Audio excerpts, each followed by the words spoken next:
guard from West Texas State in his 6th year, 6'1", Maurice Cheeks. The other guard, 6'3", from Southwest Louisiana in his 4th year, Andrew Toney. And the coach of the Sixers, Billy Cunningham, assisted by Jack McMahon, Matty Gukas, trainer Al Domenico. Now, ladies and gentlemen, your San Antonio Spurs.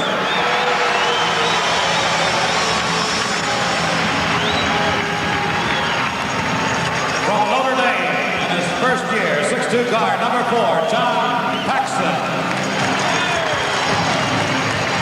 From MacArthur High School here in San Antonio, and Purdue University, a 6'5" guard, Keith Edmondson. In his 1st year from BYU, 6'10" forward, number 11, Fred Roberts. Out of St. John's, in his 1st year, 6'3", number 12, Kevin Williams. In his 6th season from Bradley, 6'7" guard, number 21, Roger Fegley. Second year, 6'11", Mark McNamara. From Nevada, Reno, in his 4th season, 6'10" forward, number 42, E.J. Edgar Jones. Starting lineup. And a forward from Duke in his 3rd season, 6'8", number 20, Gene Banks. At the other forward from Auburn in his 6th year, 6'7", Mike Mitchell. At center, 7'2", from Jacksonville, number 53, the 8-train, Artis Gilmore. At the guards from the University of Texas in his 4th year, 6'3", 00, Johnny Moore. The other guard, the captain of the Spurs, 4-time leading scorer in the NBA, the Iceman, George Gervin.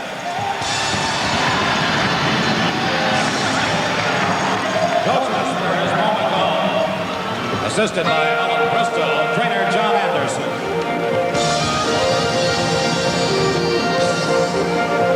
They know how to have a good time down in San Antonio. Before the night is done, you're going to see some of these folks jumping and jiving for sure. We've got 2 ball clubs here that enjoy running and gunning. Spurs at 116.8, Philadelphia 108.4, and your 2 officials, Tommy Wood and Ken Maurer, as they get set to work this ball game here tonight. So we're set to go. Eddie Doucette, Steve Jones, and our matchups with the Dr. J and Gene Banks, Ivoroni and Mitchell, although I'm sure they'll be flopped around on that. Ivoroni will be over on Banks, and Mitchell will, or Irving will help out on Gene occasionally. Malone against Gilmore. Cheeks will go against Gene Moore, and Tony will go against George Gervin. The way the matchup should go here tonight. So we're set.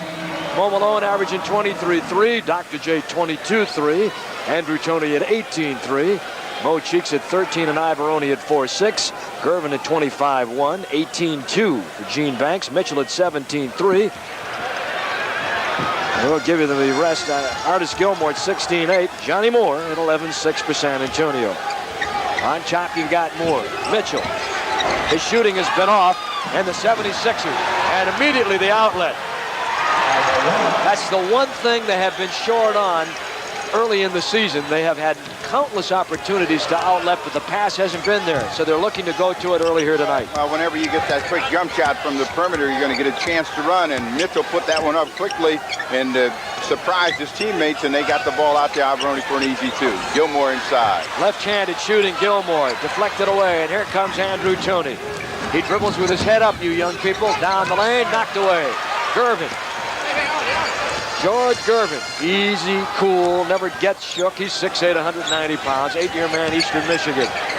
On top, there he is. And Malone has it. 6'10", 265 from Petersburg High School. One of 3 that went directly from high school to the pro ranks. Save on the far side. Tony to Dr. J. That's Mo Cheeks. He plays with an eye in the middle of his head so he can see everything developing. He's one of the great ones. Tony on a screen by Malone. And Gene Banks with a rebound. He's good for about 8 a game. Played at Duke, number 2 pick, Johnny Moore from the University of Texas. Backdoor. Block. Malone got a piece of it. Gilmore with that left-hand hook. And Ivoroni with a rebound and a loose ball foul, I believe, on Gene Banks. Not a good foul on Gene Banks that time. Ivoroni had the good inside position, and you listen. Billy Cunningham called a play, a reverse it and triple it. We'll see what that means for the Philadelphia 76ers, but both teams will try to run. Both teams like to pace quick, so we'll see a lot of open court action tonight. 2-zip Philadelphia. Early go here at the Hemisphere in San Antonio. Andrew Toney. It appears that they're going to attack the defensive George Gervin as Toney has put 2 up already from the outside. 1 for 2 for Toney, 2 points here, 4-0 Philadelphia. Andrew Toney. That's Gervin. He's got any number of shots. Probably a bigger shot selection than anyone in the game. Toney in the middle. Cheeks can't hang on. Fighting to save it is Johnny Moore. And out of bounds he goes with the ball. Gervin made a good move inside, but just a little bit too far with his body and couldn't make the adjustment. Missed a little baby layup. Cheeks deflected coming down the lane. Inside defense of San Antonio holding steady. Moore, Gervin. 7 years here in San Antonio. He's won 4 scoring titles. Not bad work for 7 years. Played in the ABA for a couple of years. Delay of game. Gervin came in, caught the ball after he made the layup, and then held on to it so he could get back defensively. Irving. The doctor. He averaged 21-4 last year. He's made 7 All-Star teams since he's been in the NBA. 7 consecutive years. Played in the ABA for a few years and won a few scoring titles. 2 MVPs and 3 scoring titles there. Tough shot for Gene Banks underneath. They try to offensive rebound. Mitchell finally controls it. Another tough try, and he gets it to go in. That's a man they've got to get into the flow. He's not played well. At least his numbers are not all that great. Mitchell shooting only 43% early here of the season. Last year, he was 51%, and his 50% career from the floor. Illegal defense call against San Antonio. You get one, the next one you shoot the technical. Mo McCone, the 40-year-old coach of the Spurs, on the other side, very upset by the call. As they inbound Ivoroni to Irving. Toney backdoor, shovel it off, and that's Malone. Malone has had a problem holding onto the ball here early, Steve. He's dropped a lot of balls, and he does not quite seem to have the timing yet, but that'll come for sure. Well, I think that time he was looking for Toney to put that ball up, but he got ready to handle that one, dropped it in real nice as Johnny Moore comes right over the top of Mo Cheeks.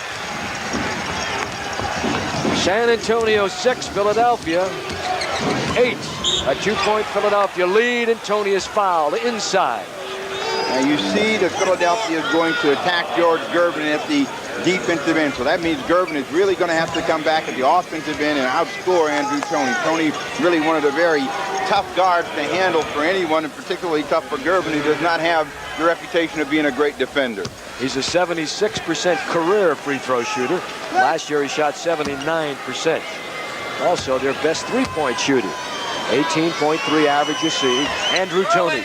He graduated from college in 3.5 years. In fact, he missed his last basketball game so he could go to his graduation ceremony. He said, hey, priorities. And that was more important than basketball. Gervin. What a beautiful slice. Coming left, going right in deep on the run. Right-hand bank hook by George Gervin. Well, there's your matchup. Toney and Gervin. Gilmore. Artis Gilmore with a rebound. Give it to Johnny Moore. Mike Mitchell played at Auburn. And block out by Dr. J. Julius Irving. What a great pro he has been. And a tremendous role model for young people. Mitchell ahead to Banks. And you can see the early flow here. Both teams trying to run. That time, Gilmore coming down with the left hand, exposing the ball and still making it. He shoots it from the right side. Well, he showed the ball, but he also had his body in a position where Malone could really not get you the basketball. He scores. It's a 10-10 tie, and the pace is quick. Cheeks down the middle, and it's stripped. Johnny Moore should have an easy one. And a lead ahead, and he runs away from it, goes back, blocked by Ivoroni. And out of bounds, it'll go to San Antonio. A nice lob lead feed, but Moore could not hang on and blocked by Ivoroni. Well, Johnny Moore had trouble hanging on, and at that moment, Ivoroni realized he could make a block, so he turned up the boost a little bit, got there, knocked it out of bounds. Clint Richardson out of the ball game. Clint Richardson in the ball game, Maurice Cheeks out. Clint Richardson, outstanding defensive player who really shone during the playoffs against Milwaukee last year.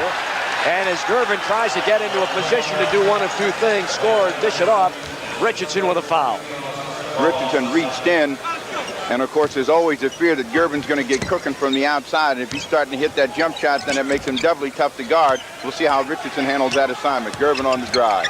He's got all the shots, and there's another one, but he didn't get this one to go. Irving, cross-court, Richardson. That's a great outlet. Slides ahead of Banks. Banks looking to get back to cover. Now, both these teams, as we've mentioned, want to run. And Philadelphia has not been getting their running game in motion, even though they've been playing good defense inside. They've had as many as 19 block shots twice, but they're not triggering the outlet pass. Look for them to do that tonight. Well, I think the way you beat Philadelphia is to try to pack it in, make them shoot the ball from the outside, and then run on them. Gilmore comes with the follow-up over the top of that. Mike Mitchell missed. And, of course, Philadelphia thought that Artis had shoved underneath. How could he get such easy position? But remember, he is 7'2". Malone 6'10 and a half. They had the good position that time. Irving couldn't control it as he wanted to. Thought he got pushed a little bit, but that should have been an easy two for Dr. J. They'll be concerned, Philadelphia will, and not allowing Johnny Moore to get where he wants to go so he can direct the offense. They try and get him into a half-court game if they can, channel him away so that he does not get that ball on the open floor and he can really get things moving. Now we've got another call over here. Well, you always wonder how these big guys can fall so hard. Look at Malone as he gets a little bump from Gervin, who's at least 100 pounds lighter. All right, we have a timeout, and we also have a 12-12 tie. 6:07 to play in the first period. We're coming right back. Concept in music entertainment. Vocal minus tracks. Now you can sing to the same music backgrounds. Professionals pay thousands of dollars for it. And you can use your minus tracks on any cassette player. Each of these hit songs. Anything happening? I don't know. Somebody stole my copy of the Dallas Morning News. Okay, I can see you're innocent. I'll drop the charges if you promise to go straight. Really? Yeah, to my apartment. Chief, I can't thank you enough. We'll spend our entire honeymoon there. You mean? Oh, yeah. Oh, I forgot to tell you about my new husband, Craig.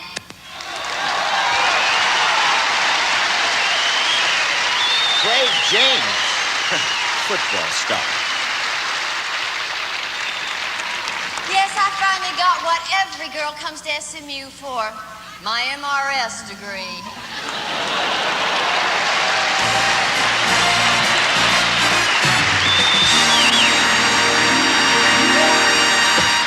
Technical foul. Rebounds, there you see, Spurs 9, Philadelphia 7. Really not a surprise.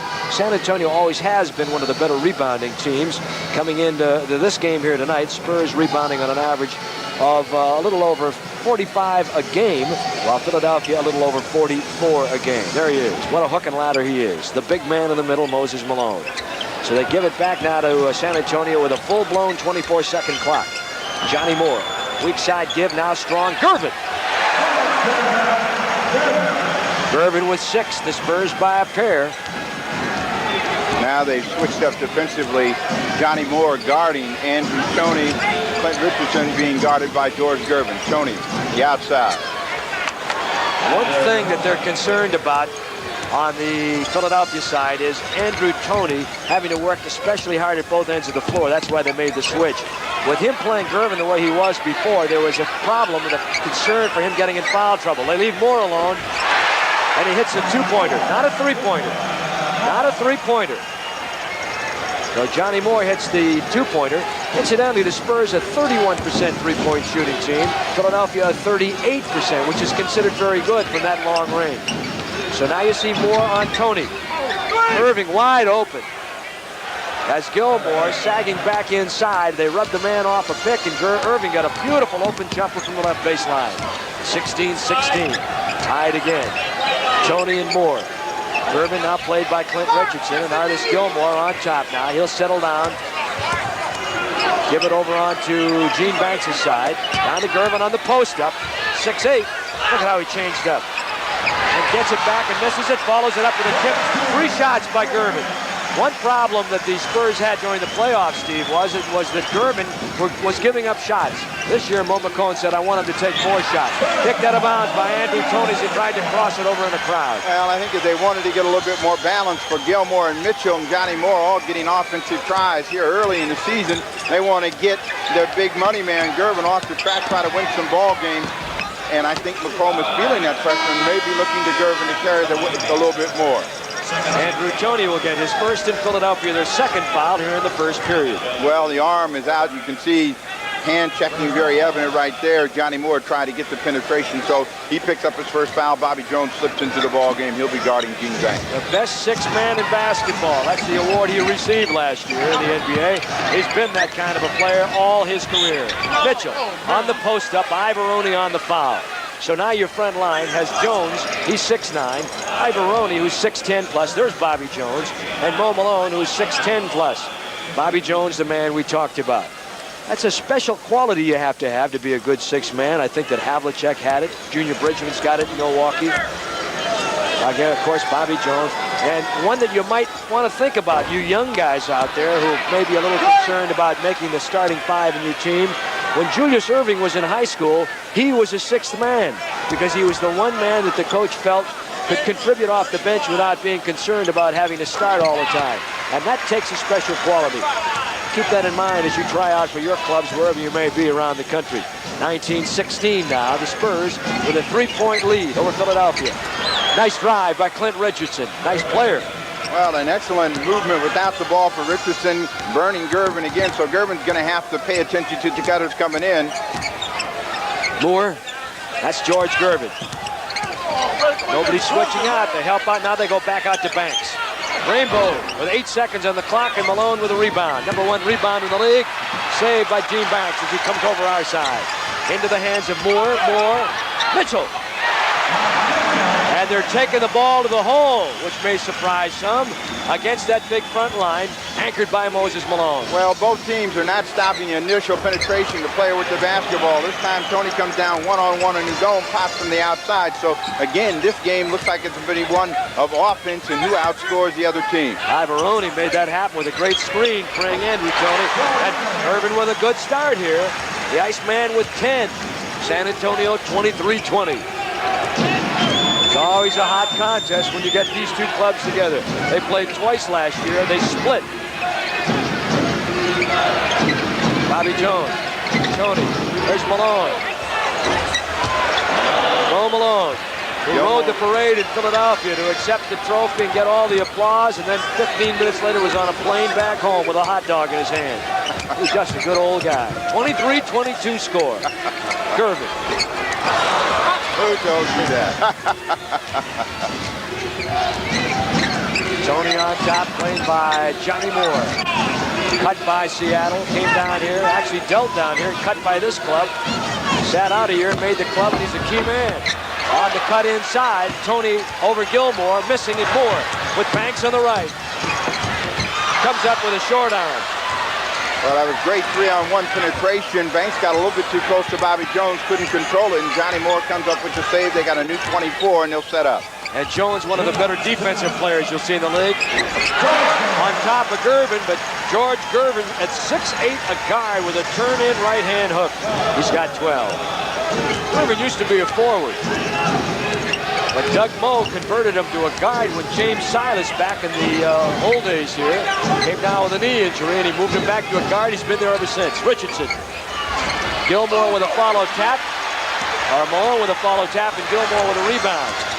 Moore. Bobby Jones with board position. Give it to Toney. Oh, boy. Offensive foul call. Mitchell planted, Toney rolled him over. And with 1:22 to play here in the first period, we've got a timeout call. It's the San Antonio Spurs 25 and the Philadelphia 76ers 22. Oh, this is going to be a good one before it's over. I hope you'll stay with us. The State. There's Cheeks. They got a very small guard line with Franklin Edwards 6 feet and Mo Cheeks 6'1". Over Roberts. Banker. Throw it on it. There you go. William. And that's where he is at his best. He can really get upstairs, and in a crowd, he can be very tough. Still does not know the nuances of the game at the professional level, but he will learn. They like what he has to offer, and he has a good opportunity at Philadelphia. In time, Gervin. Julius Erving. Now they get to run. He's in the middle on the break. Trailers on both sides, and hammered on the way down the boulevard by Kevin Williams. Well, Kevin Williams knew he was in trouble, and he was going to try to get to the basketball before Irving could get it up and take it over the top. Philadelphia, after getting that long outlet on the missed shot by George Gervin, Irving just pressuring the defense and gets the foul. He'll go to the line. So Julius Erving is at the line. 6'6", 210, 13-year man. Last year, he averaged 21.4. This year, he's number 18 in the league at 21.5. 8th NBA year, MVP in the 80-81 season when he averaged 24.6 and 8 rebounds a game. He's something else. That's Kevin Williams. Played by Franklin Edwards. Give it to George Gervin. Edgar Jones on top. And knocked away and out of bounds.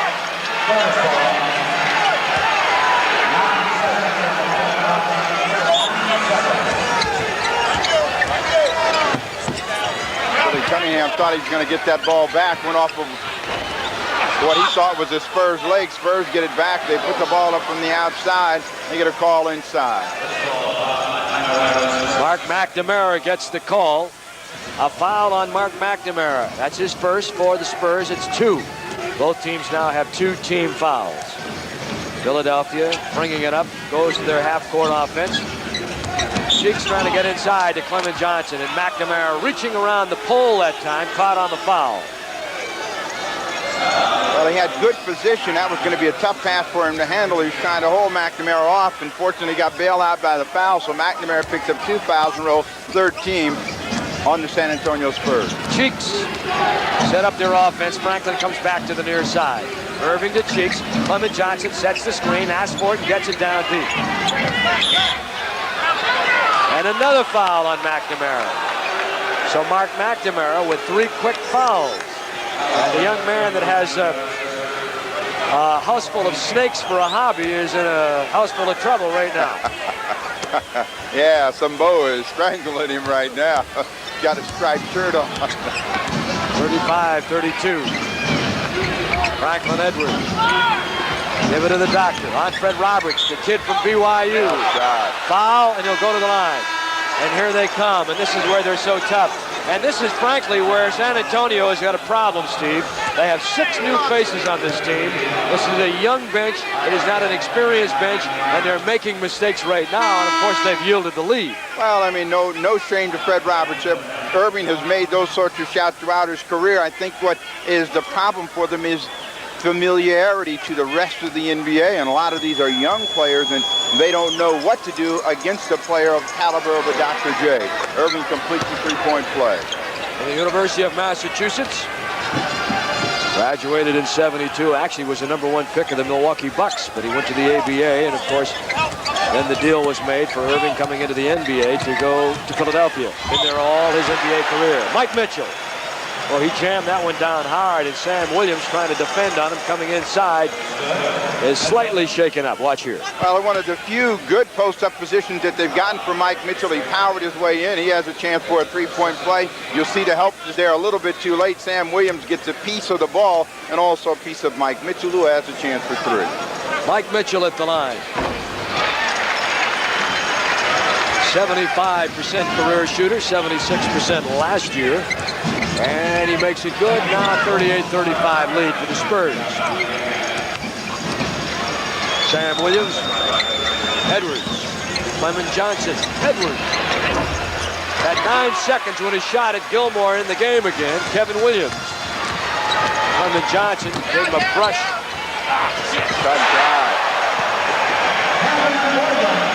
Kevin Williams. 40-35. Well, he's going to fit in very well here in San Antonio. That's a shot that the other guards have to make. Cheeks, Franklin Edwards, and Clint Richardson all are going to have to knock that shot down. Spurs quickly to the offensive end. Gervin with the rebound. Woo! Little backhand reverse with a whole lot of English on it. All right. It's 7:44 on the clock, and we've got a San Antonio lead with the Spurs 42, Philadelphia 35.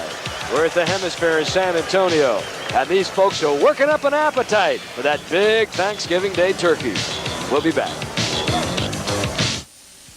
Friday, Night Flight takes in the music of Steve Miller and announces the prize winners of Cinemagic's Film and Video Festival, all on Night Flight at 11 p.m. Eastern, 8 Pacific on USA Friday. When I broke that for you, 7 points scored on errors. Philadelphia taking advantage of the San Antonio youth, while the Spurs have only scored 1 point on Philadelphia errors. And the difference in the ball game right now, 42-35, 7 points. The Spurs, however, are on top on that end, so they might have had a better advantage had it not been for some of their mistakes. Mitchell. Oh, good cut. He had an isolation one-on-one. The double team got there a little late and not in time to help on the hoop. Now that's a strong drive by Mike Mitchell, and they'll look for him to do more of that. They're opening up the middle and looking for that penetration. Clem Johnson. You saw him in Portland for a year, Steve. Has he improved his game much? Oh, he certainly has. The thing that I think Clem is always known is what his game has been, and he's worked at it more and more every year, and he's turned out to be a very dependable backup for a player like Malone, giving him a good rest tonight. Both of them have ankle problems. Malone needs more rest because he plays the most minutes. Florida A&M's where Clement Johnson came from. Mike Mitchell, he's cooking pretty good tonight. Mitchell with a total of 12. Gervin already with 19. They've been the story so far for San Antonio. It's a 46-37 Spurs lead, biggest of the game. The Doctor with a turn-in steam shovel. And it didn't quite work the way he wanted it to. Had to scoop it up and in. His imagination got away from him that time. He's thinking about drawing a three-point play and also bringing the crowd to its feet and didn't get it up off the glass. Give it to the big man, Artis Gilmore. Tough shot. He had to bring it back down when he turned around, and that's when they lose it. But they control it. He's so strong, he still manages to get it up. Now Malone will come back in. Interesting thing about this particular game is that one coach doesn't try to counter the other coach's strategy with a different style of game. They both get it done by running, and they're both going at each other with what they hope to be their running game, which will get them the result they want to win. Sometimes you'll see a coach try and counter it by slowing it down, but neither of these two coaches, they're going to just go and run as long as they can. Keith Edmondson played at Purdue, drafted by Atlanta, came over here during the exhibition season, and he has been a nice addition. And their youth blends in. They'll have a decent ball club. Fred Roberts at 6'11", trying to play Malone inside, and Malone couldn't hang on to the ball. Well, the thing that they like about Edmondson is he's an offensive player, as George Gervin is. So when they take Gervin out, they don't lose the offensive punch that Gervin gives them. Edmondson can score bunches as well. They've got John Paxson, their #1 draft choice, on the bench, so their guard line depth and time will improve as they get more experience. Irvin got a piece of that basketball. Tony rebounded. He got bumped out of bounds. He wanted the official to give him a call, but there's no longer a force-out rule, so they turn it over underneath their own basket. Keith Edmondson will trigger it. Good call by the officials. Johnny Moore. Moses Malone looks to outlet. All the receivers are curved, covered in the stop and go. Julius. That's Clint Richardson. Irving comes down and he finds the open man and he hits him in the corner. And Richardson with 2. So Richardson now with a total of 8. Notice how Billy Cunningham has been shuttling his players in and out. Malone and Jones back in. Malone against Gilmore. Sweet move inside by Gilmore. Off the chest off of Malone, and you'll have a chance for a three-point play. Steve, watching this right now, watch how these two big guys bump and bang, and you'll see where the foul comes in the bump by Malone. Now watch. A good position right there. He gives him the chest, and Gilmore spins right off it, keeps his concentration, finds a spot on the glass for himself, and he has a chance to get involved with the three-point play, but can't complete it. Bobby Jones on the rebound. 50-39, 4:57 to play in the half. Halftime tonight, we'll have some interesting features. One will be an interview Steve had with Keen Banks. And a traveling violation on Malone, who's getting frustrated. Malone is getting frustrated.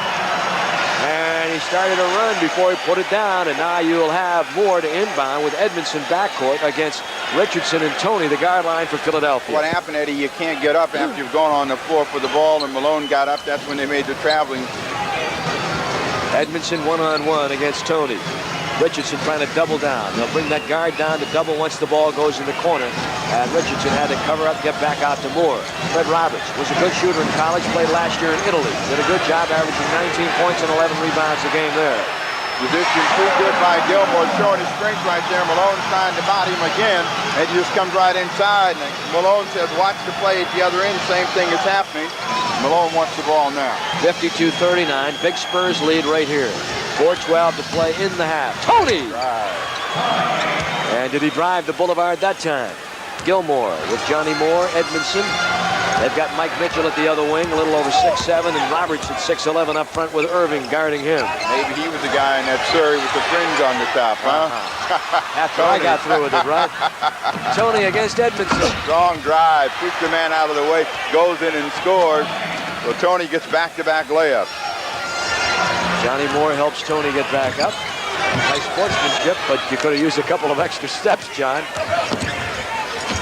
Irving, good block over the top. They want a goaltending. They're not going to get it. Johnny Moore says, you saw it, you had to see it. Remember, Philadelphia can swat some shots. Twice this year, they had 19 in one game. Best mark so far this year. Well, it looked awfully close. Irving looked like he got it at the top. They come in back inside to Gilmore. Keep Edmondson now. Edmondson is a high schooler in this area. He used to watch George Gervin and dream about his moves at night. Now he's got a couple of these picked up pretty well as he emulates nicely and scores a pair. 54-43, big lead. The doctor. It's Richardson. And trying to shoot it over Edmondson, gets it back deep in the corner. Under pressure, wide open Tony to Bobby Jones. Always has a good field goal percentage. And with a left hand that time, draws the foul. Jones switching to the left hand to take it away from the defender coming in on the right side. Good reflex. Well, whenever Bobby gets in that close, he's most comfortable shooting with the left hand. A natural left-hander but plays basketball most of the time with the right. He's like Rick Roby in that sense. When they get down in deep, they want to put the ball in the other hand. Very successful. Bobby Jones is really an improvement as a free throw shooter, up to 86% now. And Philly is a team 5 for 5 in the game. Bobby Jones, 10-year man, 6'9", 205 from North Carolina. Number 1 pick originally of Houston. He also played in the ABA. He has made 7 straight all-defensive teams, and I told you about him being the 6th man that received the award in the NBA last year. Jones and Malone up front on that picket line on the front with Julius Irving. They've got Andrew Toney and Clint Richardson, the guards, trying to post up strong that time, and the ball off the hand of Mike Mitchell and out of bounds. So a turnover by San Antonio. And a 54-45 lead for the Spurs, and we'll have a timeout. We'll be back with more. This is our special edition on USA. Philadelphia trailing, and we'll be right back after this. Overs, Malone. And shooting it over Gilmore. Gets that little left angle jump shot from about 12 feet away, and Gilmore's got to get him tighter. Well, Gilmore's conceding that. He'd rather have Malone out there, and if he misses, he won't have to have him come in for the offensive rebound from that far out on the court. Edmondson. Looks for the Gilmore screen, was not quite tight enough. Gilmore trying to take it up in the crowd, and a foul is called. Set the lineup. You've got Artis Gilmore in the middle, along with Mitchell and Gene Banks. That's their starting front line with Moore and Edmondson, one of their bench guards, in there. Now they're going to get Gervin back in, and they'll replace Keith Edmondson with George Gervin, 6'8" to 6'5". On the other side, you've got Sam Williams, Bobby Jones, and Mo Malone on the front line. Andrew Toney and Richardson. Now they make a change, and Mo Cheeks comes back in for Philadelphia. Notice the shuttle, and both coaches doing it, but I think McComb feeling perhaps a little bit of heat as the lead has shrunk down to 7 points, 54-47. Quickly gets Gervin back in, who has 19. Gilmore showing once again his strength as he had 3 76ers on him, and he hossed that one up to get the foul. Lead was 13 with 4:10 in the period, 52-39. Now it's 55-47. Artis Gilmore. Gentle giant. I guess that's a pretty apt way to describe him. Nice man right here. Gilmore so far tonight with 9 points in the ballgame. 13-year man from Jacksonville. Had an 18-point per game average last year.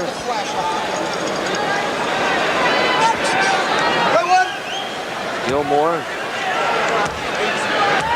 had a college record, 22.7 rebounds per game. Down at Jacksonville, averaged 12 rebounds a game last year, and of course always among the leaders in that category. However, you've got the #1 rebounder always right there, Mo Malone, averaging over 15 boards a game. Look at that move. Backdoor, quick for a big man. Does not quite come far enough under and gets it back and puts it in. Moses Malone. He tried the quick drive, got around Gilmore, missed his shot, caught it, turned around and banged in a jumper. He's got a total of 8. 55-49, down to 6 from 13. Moore played on and sagged off of, and the outside shot by Cheek. Inside they go. Great block by Sam Williams. They're going to call him over the top, but that just shows the athletic ability of Williams. Mitchell with excellent inside position. Williams just uses that leaping ability to chase the ball down. He can block some shots. Now watch it here. Didn't look like he touched anybody. 75% career Mike Mitchell, 76% last year. We saw the opening of our telecast here tonight. We mentioned that he was an accomplished tailor. He is. Loves to sew and makes all of his own clothes, they tell me. Scoring, rebound, and field goal percentage and block shot leader while he was at the Auburn University campus. Billy Cunningham wants a 20-second timeout. So Cunningham will take a 20. Bobby Jones will walk into the picture, and Matt Gukas, one of Billy's assistants in the background, will step in there as they pass along some information. The Philadelphia 76ers, and it doesn't appear that the 76ers are going to wane any in the recent or the upcoming years, because they've done a magnificent job of stockpiling draft choices. Like between 1984 and 1986, Philadelphia has 6 #1 picks. Wow. As if they're not imposing enough. 6 #1 picks from 84 to through 86. That sounds like what Dallas has got coming their way. Yes, but Dallas didn't have the same start as the 76ers, so Dallas is trying to build the team with theirs, and the 76ers continue to try to add. Tony with the ball. They look for a double team. Sam Williams. My. And Gilmore reading and reacting beautifully coming over, and Sam started his jump a little bit early and did not quite put it in the net. 57-49. Well, he looked at Gilmore and then looked away, and that broke his concentration, but again showing that great leaping ability. Mitchell across the middle. Nice cut by Mike Mitchell and a hoop to go with it. This is what the Spurs were hoping would happen. Mitchell has not had a good start, as I've mentioned, shooting only 43%, way down from where he's normally at around 50. But he's had a good night here tonight. He's lighting them up so far. Tony, strong drive right by Gervin, but it won't go down. That's going to give the Spurs a chance to run. 3-on-2. Banks all the way under. Nice move. Beautiful move, young people. You saw him get too far under. He just carried it under and avoided the attempted block and laid it in from what appeared to be an open side. 61-49. Good reflex instincts by Gene Banks. Well, that shows you the Spurs' attitude, though. That was a layup that they missed on Andrew Toney. They took it right back out, pushed it down the court, get a layup for Gene Banks. That's Mo Cheeks with that jumper from the outside. And again, Moses Malone setting it up with an excellent screen, providing Cheeks with the open shot opportunity. Cheeks now with his first 2 points of the ball game. And what you have here now is they're just going to set on it, work it down to the final seconds of the half, with the Spurs a 10-point lead right now. This is the last second shot. Use up the clock, get one opportunity. The buzzer sounds. Philadelphia with 4 seconds in the half. One shot attempt, and Cheeks is knocked down.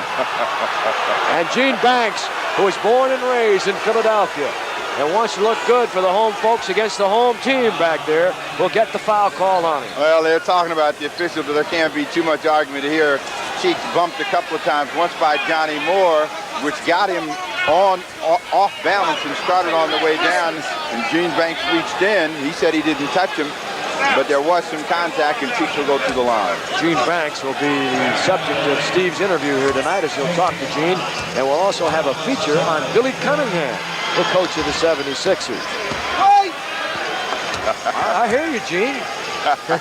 1 second left on the clock. Cheeks has the chance. Banks is over here pleading his case. And if I were a barrister, I might give him a pretty good shot at winning it. Banks will get one away and over the backboard. So that's the end of the first half. And Philadelphia has cut the deficit to 8. As you see Gene Banks going away, and we will hear from him very shortly. It's the Spurs with a hot half, 61. Philadelphia 53.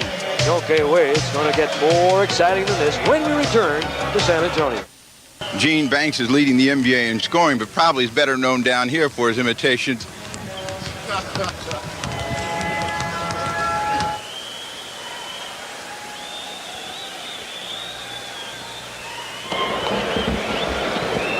We've had a technical problem. We hope we can get back to that discussion with Gene Banks. He is, as I said, a most interesting subject. A very bright individual who graduated from Duke University and, among other things, has spent a little time studying Hebrew, which is not an altogether easy language to try and understand. All right, let's see if we can go back to it right now. Gene Banks with Steve Jones. It's always better the second time around. Let's find out.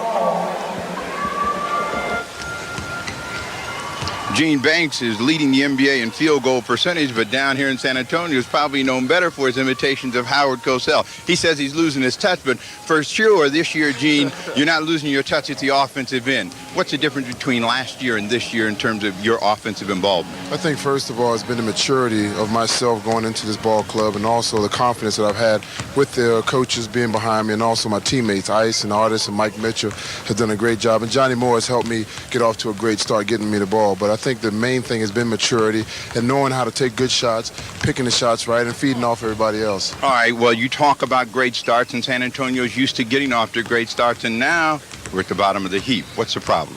Well, the one thing I think starting out the first time was that we weren't in great shape, physical condition, because Coach McCone was trying his best to put the rookies in and get a good concept coming off the bench. He was concerned about that, and he did a great job with that.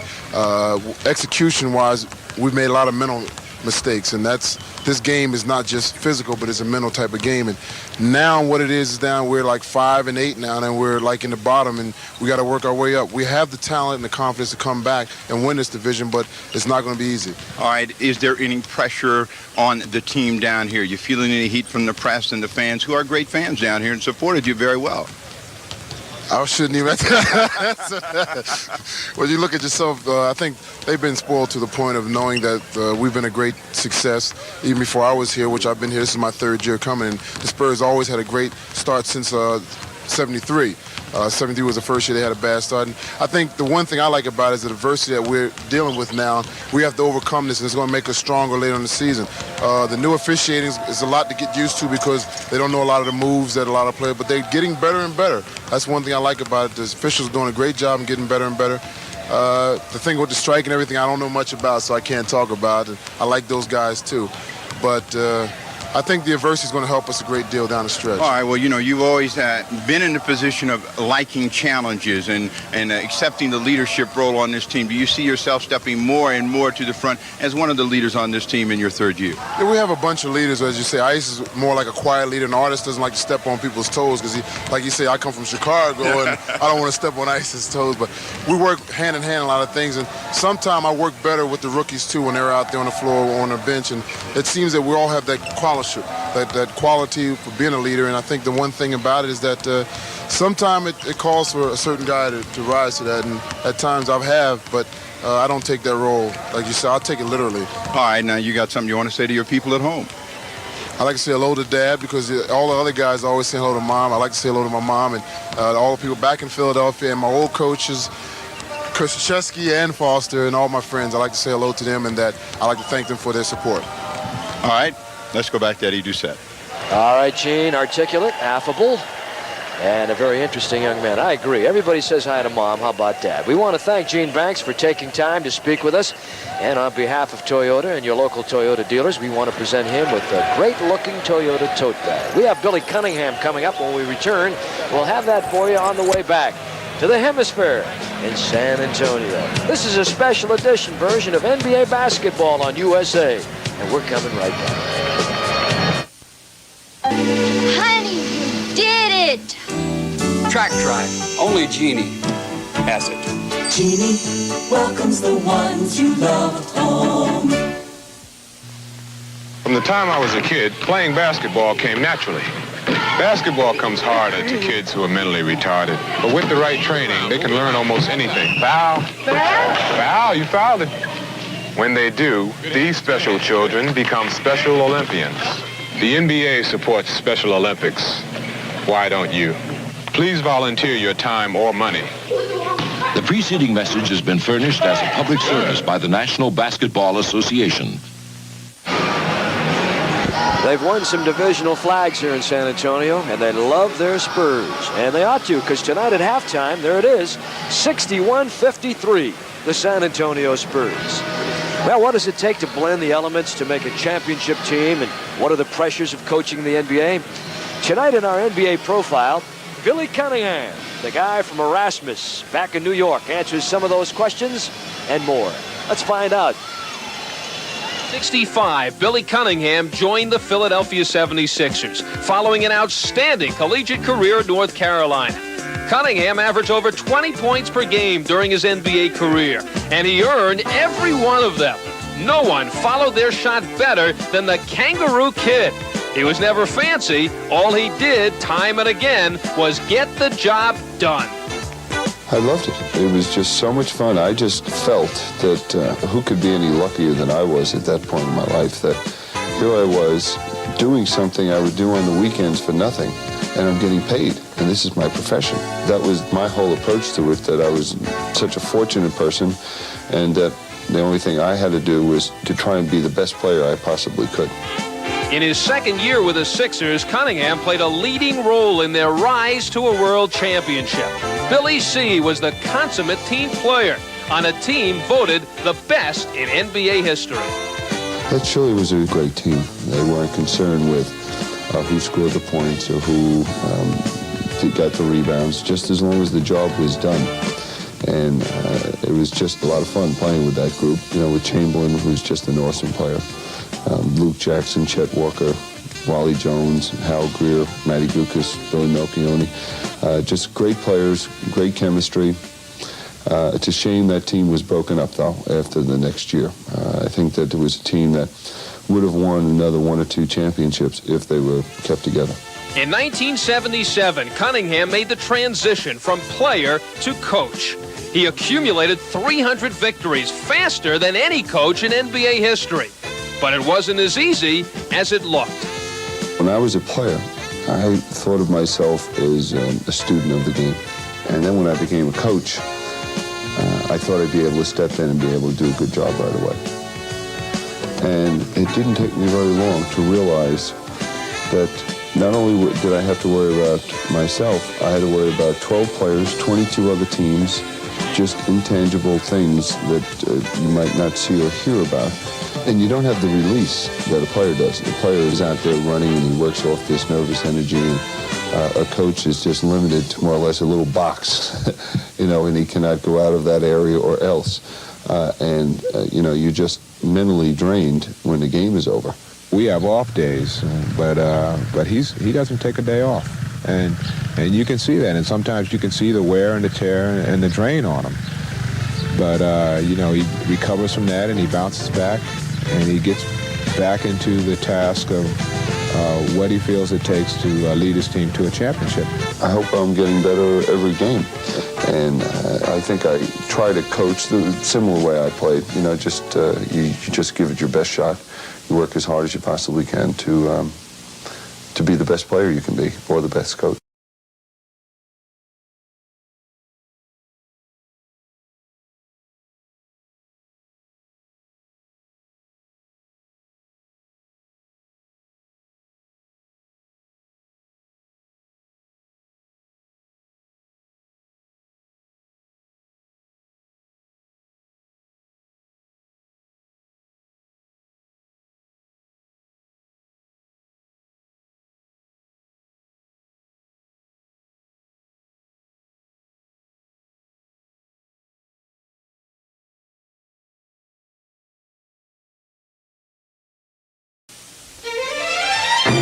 Kodak introduces the extraordinary Kodamatic Trim Print Instant Color Film.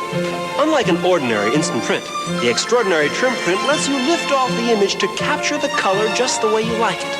And now look how slim I am. Here I am. I slip into places the ordinary bulky instant picture doesn't fit. He didn't tell you. Trim print is only for Kodamatic instant cameras. What? You didn't tell him it's only from Kodak. Extraordinary trim print. As a relief pitcher, everybody thought I had it easy. See Pat here? He'd pitch his heart out for 8 innings or so, and then Sparky come in, toss 3 or 4 pitches, and walk away with a win. But I had to train just like the rest of us. Yeah, well, I still like to keep in shape, and He drinks light beer from Miller. See, light's Less filling. and light really tastes great. Will you just let me finish? Why? You never let me finish. Like beer from Miller. Everything you always wanted in a beer, and less. Let me finish that for you, Sparky. Scope presents The Way It Was. Mom, mouthwash tastes like medicine. If it didn't, it wouldn't work. Henry believed it. Today, he still does. Henry, try Minty Scope. Tastes good. Then it doesn't work. Scope works. Don't let the good taste fool you. Try. For me? Minty. Fresh breath that lasts. And you did it all for me. Scope works. Don't let the good taste fool you. USA toasts Thanksgiving with an evening of suspense and sports. Starting at 7:30 p.m. Eastern, get Just the Facts with Jack Webb and Harry Morgan on Dragnet. Then at 8, it's Bowling's Best in the Brunswick Memorial World Open. Next, it's an hour of hard driving in the Grand American Race. And at 11 Eastern, a terrifying obsession plagues a mother and child on the Alfred Hitchcock Hour. Your Thanksgiving feast begins at 7:30 p.m. Eastern on USA Thursday. It's halftime, and as you can see, the San Antonio Spurs really off to a good start here, at least through the first half, 61-53. At one point, they led by 13 points. And the way the scoring went for Philadelphia was not quite enough to get them where they want to be, although Andrew Toney had 12, Julius Erving 9, Malone 8, Clint Richardson 8, and 4 each for Cheeks Jones and Clement Johnson for the Philadelphia 76ers. On the other side of the table, the San Antonio Spurs were led by George Gervin with 19, Mitchell with 16, Artis Gilmore with 9, 7 for Johnny Moore, 4 for Edmondson and Banks, and Kevin Williams off the bench had a pair. Team-wise, the San Antonio Ball Club had the better of it at the rebounding statistic, as you can see. Going to the top, the 76ers 55 to 48% from the floor, 100% from the line to 67% from the line. And in the rebounding area, the Spurs with the edge. And here's a statistic that's a bit surprising. Philadelphia 9 turnovers to the Spurs 3. So it would not indicate that the Spurs bench came in at one time and yielded or almost yielded the lead. They had a 13-point lead. It slipped to 1. And then with Mo McCone putting his regulars back in there, they built the lead back. And now Billy Cunningham has won half of basketball to try and pull his troops together and overcome the 61-53 lead. The 76ers opened the second half by inbounding. On top, Cheeks to Mark Ivoroni. Yeah, Mo Malone settled on the left side. Toney wanted to shoot, but coming out to play him around the screen was Gervin, and he couldn't launch it over the 6'8 Gervin. Shot clock to 6. Malone down on the baseline, double up, open man, they lose the ball, and Irving gets it back before it's credited as a turnover, and the shot clock sounds as the ball was on the iron, and here come the San Antonio Spurs. They almost got that one to go down. Toney should have taken that initial shot. That's a shot that certainly is capable of making. Gilmore misses his, but follows his own rebound and gets it to go down, and they got a foul inside. Malone cannot believe the call. Artis Gilmore, he is a tower of strength, as you can see, 7'2", 265 pounds. Again, positioning is everything for Gilmore, and once he gets down this deep, he's virtually impossible to stop. Using his strength to muscle it up off the glass, has a chance for a three-point play. Not a bad free throw shooter, 74% last year, average 18 a game. And Steve, we talked about this before. How do you deny Gilmore? You've got to either prevent him from getting to his spot and then try and deny the ball. Once he gets it deep, it's all over. They could make a 4-pointer out of it and do. So give Gilmore his 2 and Banks 2 more. And a 4-point swing here, and it's 65-53, a 12-point San Antonio lead. And now Billy Cunningham is red hot. He calls a timeout immediately. He's going to try and stem the tide, as they say, and turn it around. We're just underway in the third period, and it's San Antonio 65, Philadelphia 53 to foul. Very, very nicely done by Philadelphia. They saw Toney on top on the left side, backed off to give him one-on-one action, and he draws the foul. Well, I talked about the defense of Gervin, which is his offense, and so far he's outscored Toney, but Billy Cunningham certainly, as long as they have that isolation with Gervin, and Toney is going to allow Toney to go one-on-one and try to get into that basket area. He was successful the last time. That's how he got the free throws. Incidentally, last week in our game from Los Angeles, we mentioned Mitch Kupchak practicing with the Lakers. Well, maybe many of you are aware, but he has been activated by Los Angeles to make that strong team even stronger. And I wish him well, because he has really had a hard go of it the last couple of years with that severe break of the leg. around the knee area. And he's back now, so we'll see and watch his progress. 67-57. Johnny Moore against Mo Cheeks. A lot of interchanging and banging down on the baseline. Now they go to Gilmore against Malone. Gervin to Moore. Swing it down off the triangle. Up short with a left-hand hook. Malone looks to outlet. Has to come to the short man, Cheeks. Nice penetration. Looked like he was going to go right over in his head, but he grabbed somebody on the way down, so Cheeks scores very quickly at the other end. Makes it an 8-point game. 6 points for Mo Cheeks in the ball game. Gervin down the baseline. That's where he loves to go. They had to get help, and Ivoroni came over and made the shot a little bit more difficult. They come up 4-on-2. Irving in the middle, tried to cross over, stripped by Johnny Moore. Up to Gervin. Blocked by the dock, and they call a goaltend. As Irving comes from nowhere to try and knock it away. And he knocked it OB. Well, that's a great hustle by Irving not to give up on this. Gervin thought he had it solo, and you'll see Irving get right up there as it's just over the top. Good call by the official, back to a 10-point lead. That's Irving. Cheeks, Malone.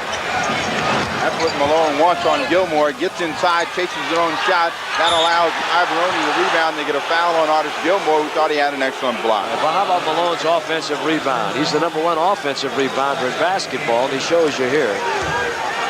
And notice how quickly he got in. He got Gilmore up off his feet from the outside. Then Gilmore tries to come over and make the shot block and gets a piece of the arm for Ivoroni. They may not give him credit for an offensive rebound there because it appeared he did not have complete control. We have to wait until the stat sheet comes out.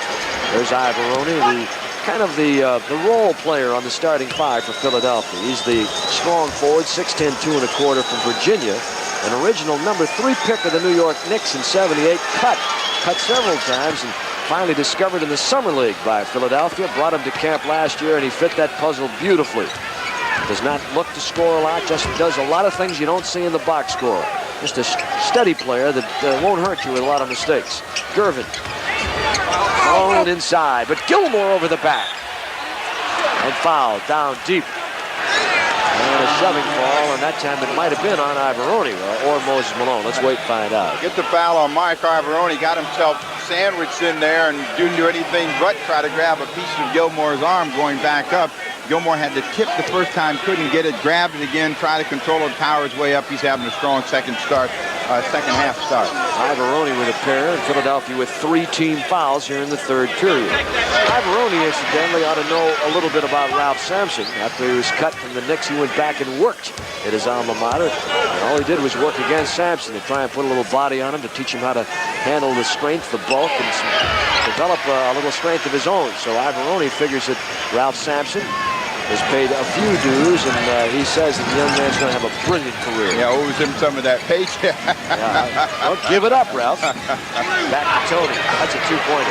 And now they're banging inside as Ivoroni and Mitchell start swinging the arms a little bit. Got tied up inside. Tony now with 18 points.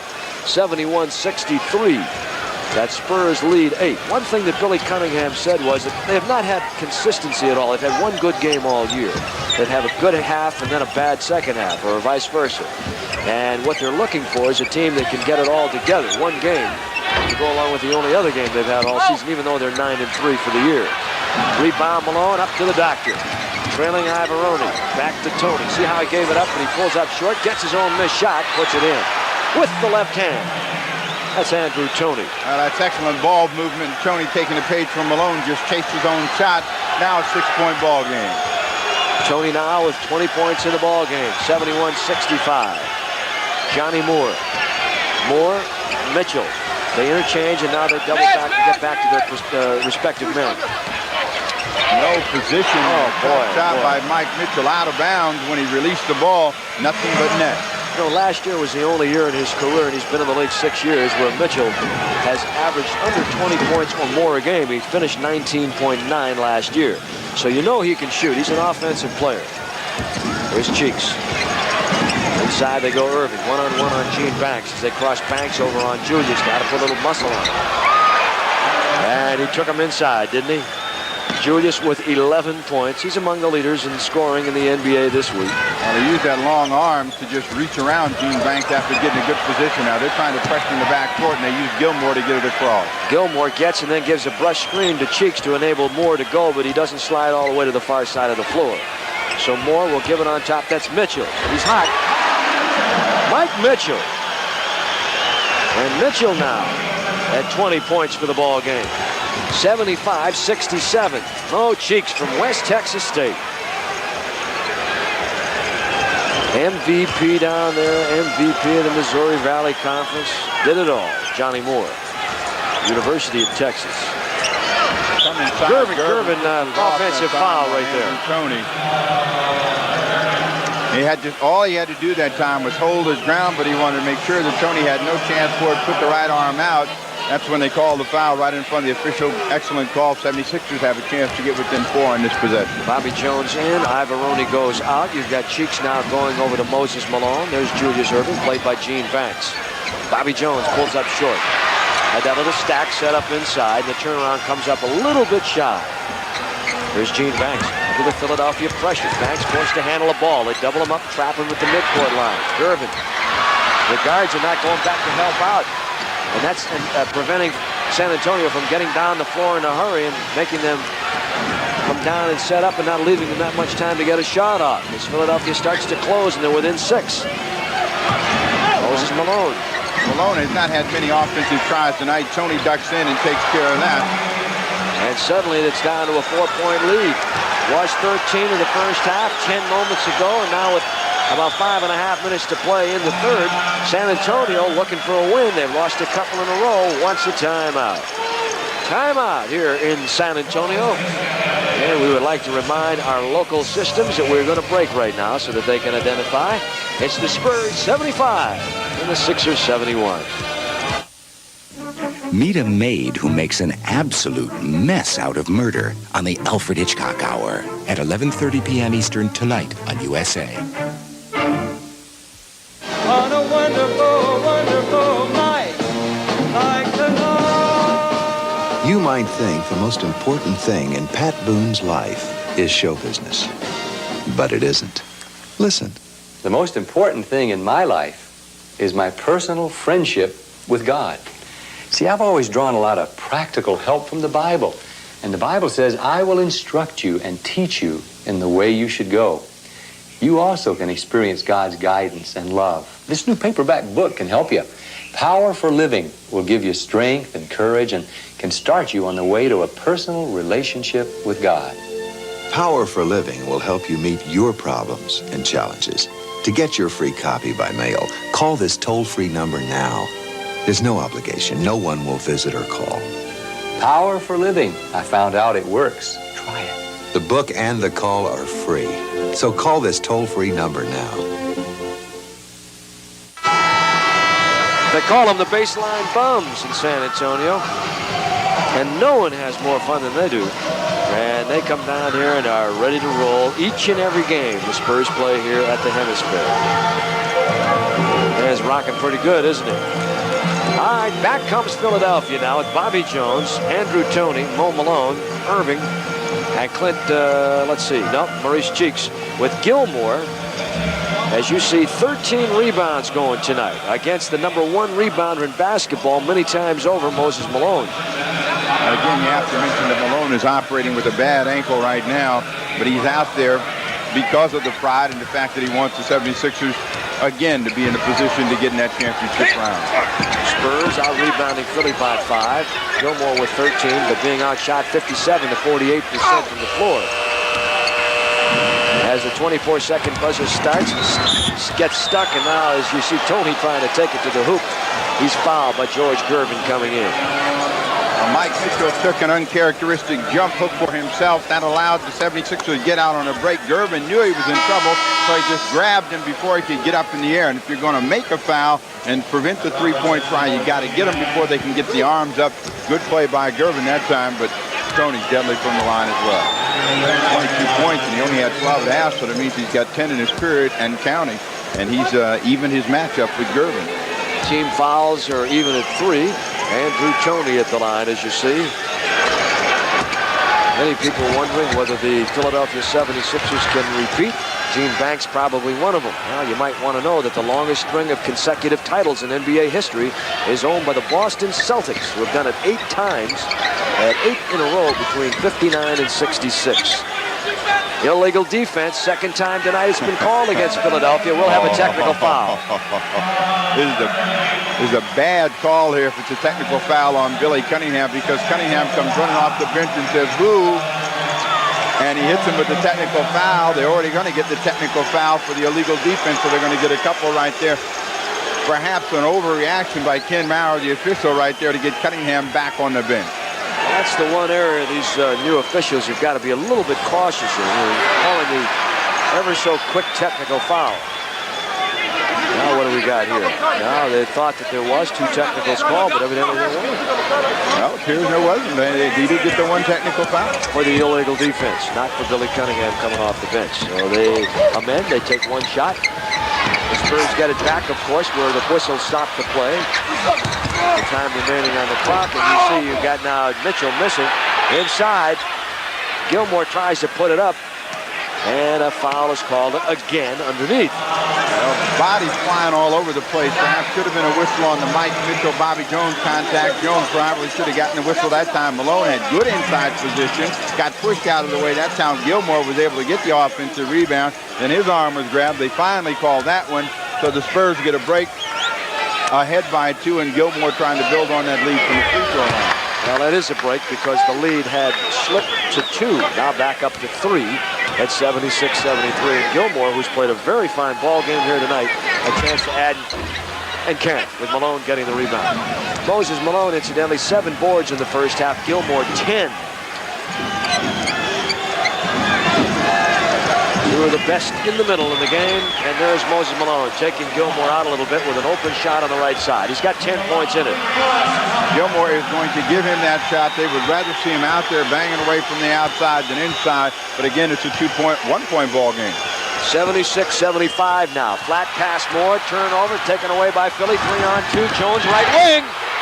Oh boy, did they get out and fill the lanes in a tie ball game.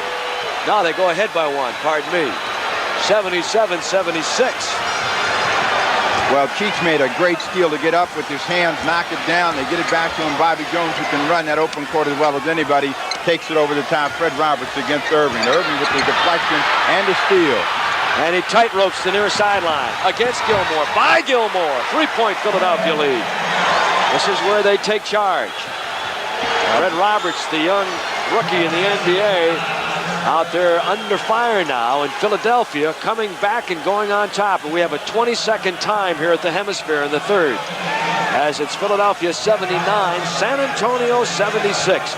And now Mo McCone, the young first-year coach, talking to his club about the possible mistake that they may have made that has turned it around, and Philly has gone ahead. Well, you always talk about defensive pressure, but that's an excellent pass from Cheech to Bobby Jones. Jones over the top with the great jump and an extension, and Philly's on top. Cunningham has to be happy about the defensive pressure. Again, the 76ers a year ago were dominating teams in the first half, and they're using their second half this year to dominate. Teams seem to be really ready to play against the 76ers, the defending champs. 76ers a bit flat, but they seem to be on top right now.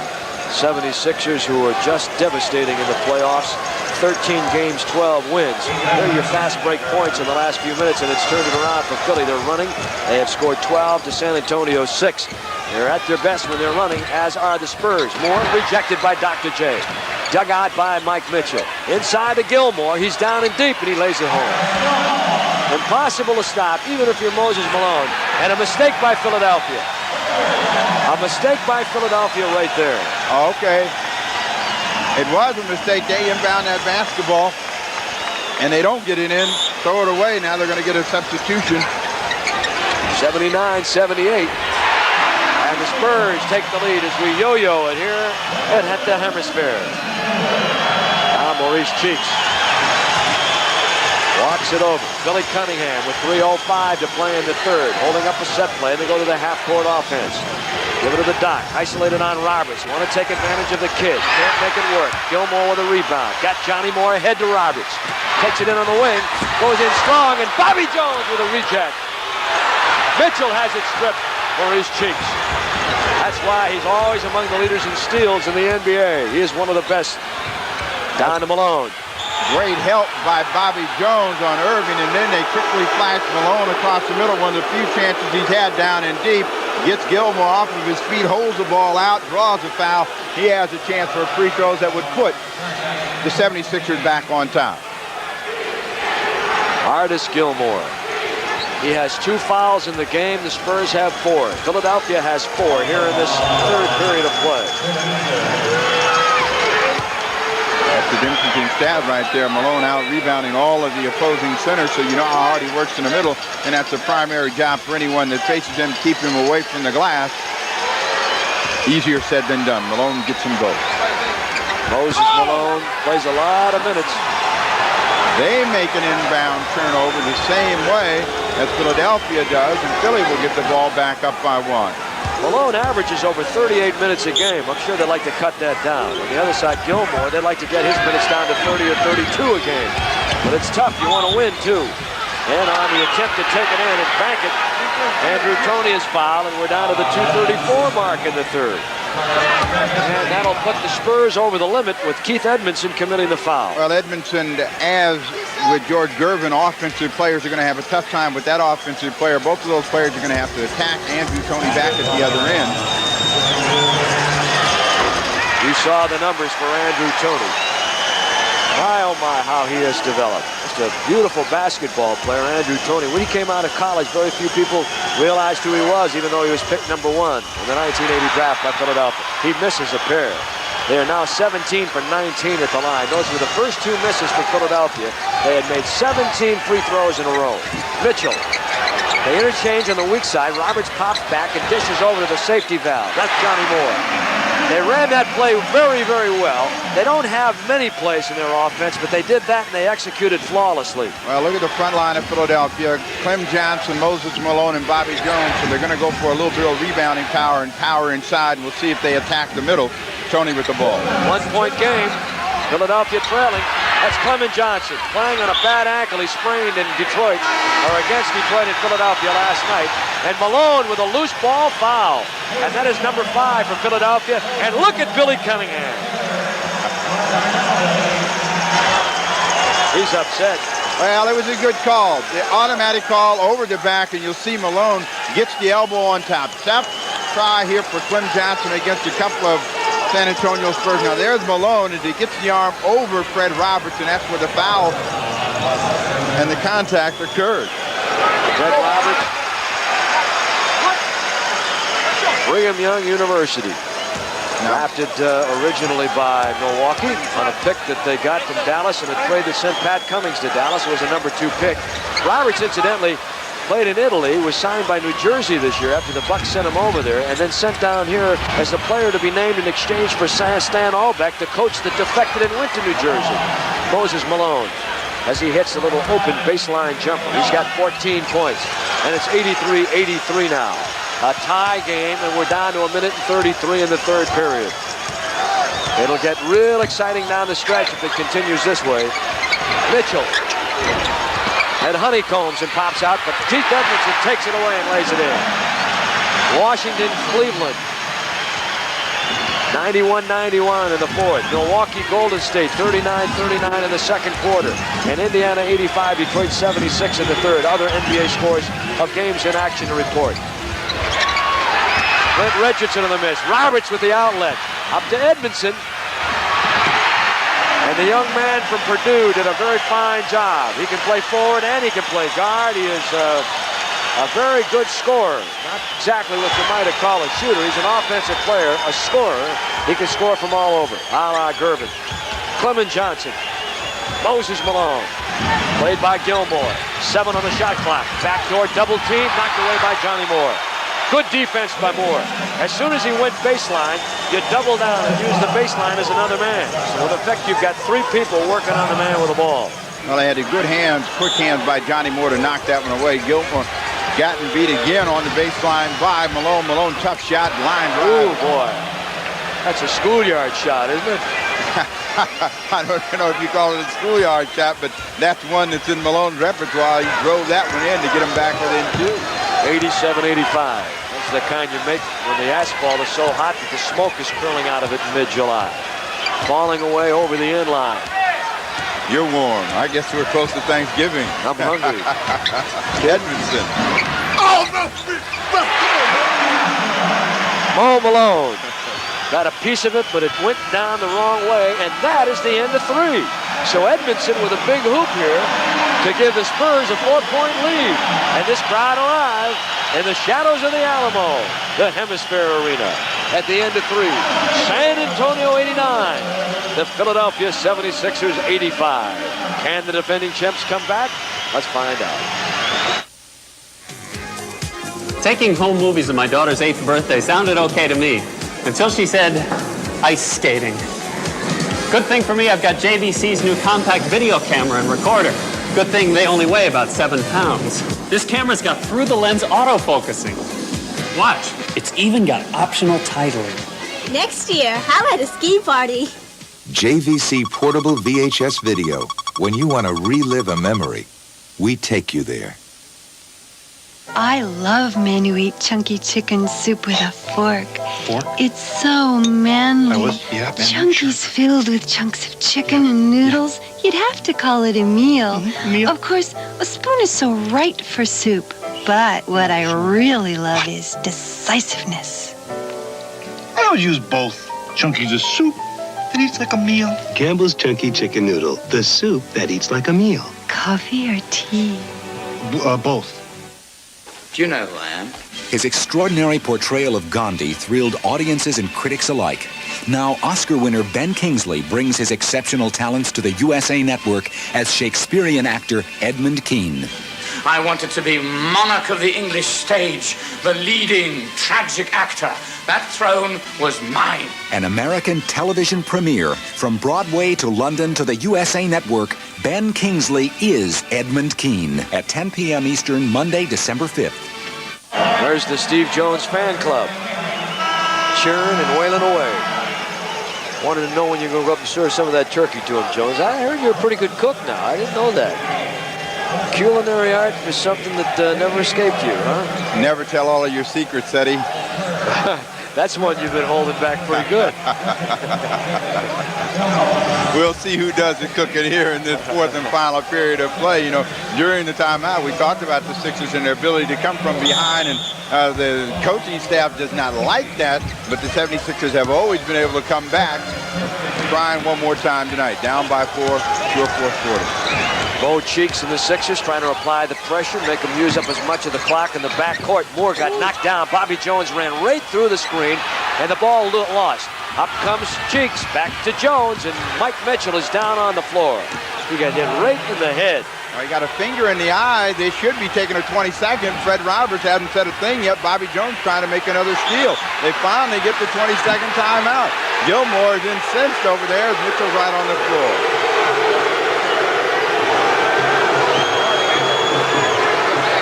They've already had their 20 in this half, so they've got to take a regulation timeout, I believe, Steve. I believe they have to take a regular timeout. Yes, they do. That was the problem. They couldn't get a 20. They got to take the regulation timeout. You'll see how he goes down here, and we'll tell you that it's an 89-87 ball game, San Antonio. Bobby Jones re-stepped trying to make the steal. Got him right in the eye as he brought the hand up. The official did not see it. The ball was knocked away. They continued on down court. Jones took it over the top for an easy 2. Now that leaves the San Antonio Spurs with 3 timeouts remaining in the game. Remember, in the NBA, you get up to a total of 7 over the course of a ball game, and you can have no more than 4 in the fourth period. So you can save your timeouts and utilize 4 in the fourth period. They don't carry over to the overtime. You also get 2 20-second timeouts per game, or 1 per half. Well, the Spurs used their 1 allotted timeout this half, so they were forced to take a regular timeout, which they did not want to do or would not want to do. But of course, considering the circumstance, you had to take the timeout to get Mitchell out of there and hope that he wasn't hurt. So now they'll bring back Fred Roberts, the first-year man from BYU. Gene Banks. So there's 6'10 and a half, close to 6'11", 6'8" Banks. Johnny Moore at one of the guard positions. Johnny Moore is 6'3", 185 pounds. You've got Keith Edmondson at 6'5", and you've got the big man from Macomb. That's Artis Gilmore. Bobby Jones standing off to the right of your screen moments ago. And they'll inbound with Cheeks, excellent defensive player. Gilmore deflects, and Moore is right there to pick it off after the deflection. Clement Johnson playing on Gilmore. Malone is over on Fred Roberts now on the switch. You got Banks played by Bobby Jones, and all of that for naught now. As Roberts posting up, he wanted the ball, he got it down there, and he put it in. Now they took that shot over Malone. Malone was just trying to use his experience, maybe force him to shoot the ball quickly, but Roberts had himself under control. Good move. 4-point lead. Look at that great move by Jones, and a follow by Mo Malone, the #1 offensive rebounder in the game. #1 rebounder, but offensive rebounding-wise, they don't come close. On the miss by Jones after a beautiful flash move inside. On the follow off the delay that time, Malone with a tip in off the jam. 91-89. You've got Banks on top. He's a big man. Now he'll give it up and get inside on the post-up. Shot clock. And Moore trips, falls down, and tied up by Bobby Jones. And now some turnovers are hurting the San Antonio Spurs. Julius Erving will come back in for Philadelphia. There's the dot. 13-year veteran. Watch the follow. This is teamwork here at the offensive end. Well, anytime a player can slice across the middle like that and get that position, that's going to allow center of Malone's dimension, who goes to the glass so well, to take it over the top. Excellent job by him. Malone goes out of the ball game. McComb says, well, Otis, you can take a blow right now. McNamara in. He'll go against Clem Johnson. Erving replacing Moses Malone, Bobby Jones, and Johnny Moore jumps. So Johnny Moore did a good job because he had lost the ball against the shot clock. Bobby Jones taps to McNamara, and McNamara trying to take it in strong is foul. That's what they want McNamara to do. Get inside, utilize your strength and size at 7'1", 235 pounds, and take it up in a crowd. That's his game. That's what he does best. That's what he came out of University of California doing, getting that garbage, and somehow or another his game is ugly, but he gets it done. You know, Steve, you and I recall watching him over at the Aloha Classic 2 years ago, an event we carried on the USA Network, and all his scoring was done around the basket. Every time the ball went up, he was around the ball. He's got a knack for that. Not much range, but that's where they have to get him to go. Stay inside. Irving. In and out. And knocked out of bounds. It'll come back now to San Antonio. 91-89. 2-point ball game. No time for mistakes now with the clock slipping away to the 10-10 mark here in the fourth period. Banks, they flip-flop on the forwards, and Edmondson on the miss. Knocked away by Bobby Jones. To Clint Richardson, to Mo Cheeks. Follow up inside after he was forced to change the shot, and coming out of there with it is Maurice Cheeks. Back inside. He thought he got fouled again. He doesn't. They can't get this when they have two offensive layups. They miss both of them, and San Antonio gets away without being scored on, and Johnny Moore will try to trigger an offensive play. Very close to a basket interference on that last offensive set at the other end. On the miss, here comes Philadelphia. That's Clint Richardson. Good guard play, gets to the middle, surveys both sides of the floor. Irving.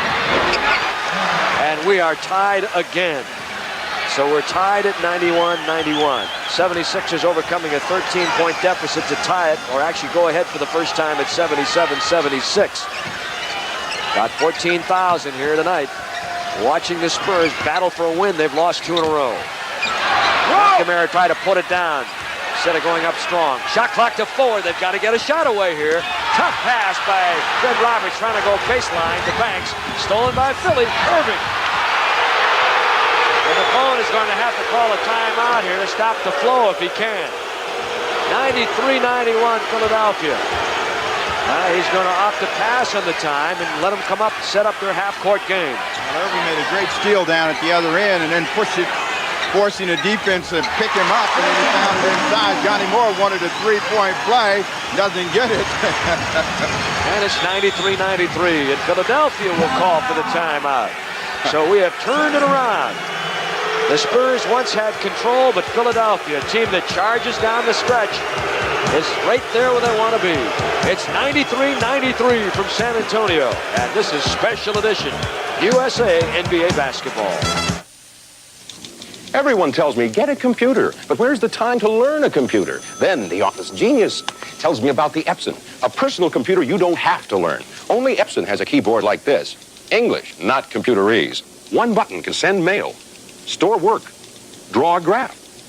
Terrific. That's why I'm telling everyone, don't just get a computer, get the Epson. Hey, an office can have more than one genius.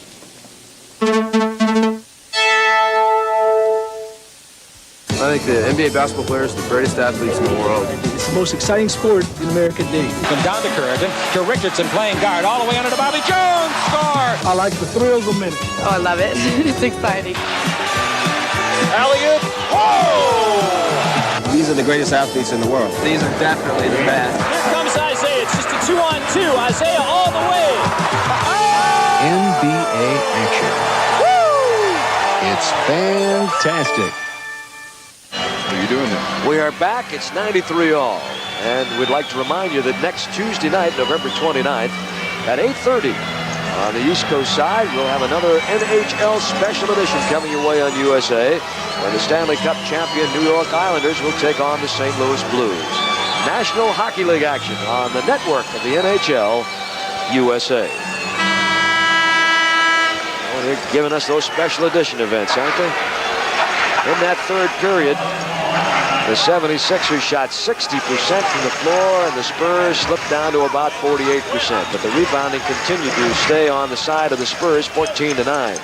Turnovers, however, 6 turnovers for the Spurs, only 2 for the Sixers, and that turned it around and got them back in it.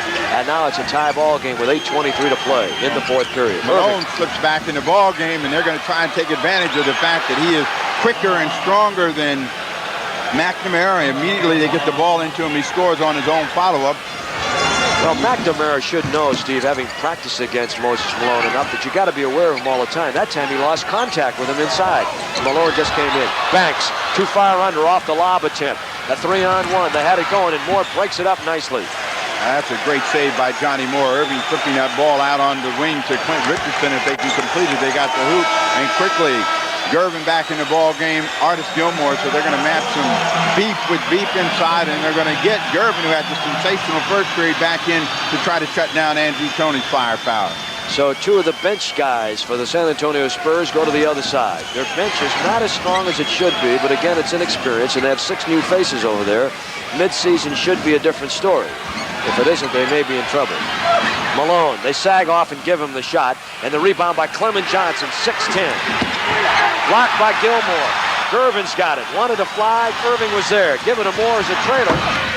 Tough shot by Johnny Moore that time. Gene Banks fouled. It won't go in, and he knocks it out of bounds right off of Johnny Moore, who's standing on the inline. Excellent call. Moore unhappy, but he should have had the foul off, and it just wouldn't go down. He couldn't control the second one. 76ers have a chance to build on a 2-point lead. Good offensive rebounding there by San Antonio. Andrew Toney walks it over. Johnny Moore takes him in deep, too deep. No help, and he laid it in. Well, once he penetrates that deeply, he's like a magician. You never know where he's going to pull that ball from. And they've got to get some help over there. And then, of course, there's the fear of him dishing it off, because he can make the inside pass off the penetration. Gene Banks. Down to Roberts. And foul by Malone.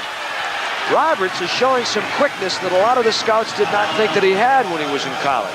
He lost some weight in Italy and has improved the quickness aspect of his game considerably. Now they gave that foul to Clem Johnson. He picks up his second foul, second team foul. The Spurs don't have any team fouls. Fred Roberts will go to the line. They need every inside hoop that they can get. We could also expect that they should be coming back to George Gervin, who set out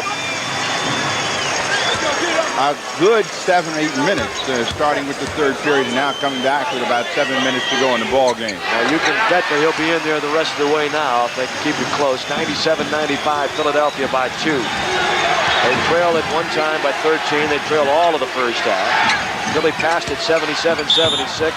Richardson inside and knocked down hard as he tried to take it up in the crowd. Excellent slicing move that we've seen several times from the 76ers tonight. They open up the middle. They let someone come across. This time it's Richardson, and George Gervin was up in the air trying to make the block. Mitchell and Roberts out. Well, Mitchell all right, evidently, after being poked in the eye earlier, and Roberts kind of putting the thumb in the dike until Mitchell can come back and give him that other starter that they had on the bench. And as they knock it away, Gene Banks, as Philly tried to post him up inside, Polk checked it away, and Gervin comes down with it. Mitchell, back to Gervin. He has Artis on top. Takes the give and go. Takes it down the lane. Wow, what a sweet move. Take the give and go over the top and roll right down the lane with a jam. That's a big 2-pointer to tie. 97 all. Crowd in a frenzy right now. Falling down, Tony open, and he hit it. Johnny Moore slipping and falling to enable Andrew Toney for the open shot. You'd never give him the open shot. He's usually deadly. He has 28 points in the ball game. Malone now with 20, 12 in the second half. Moore. Tough play by Johnny Moore. Tony tried to draw the foul, couldn't get up. Clem Johnson tried to make the steal.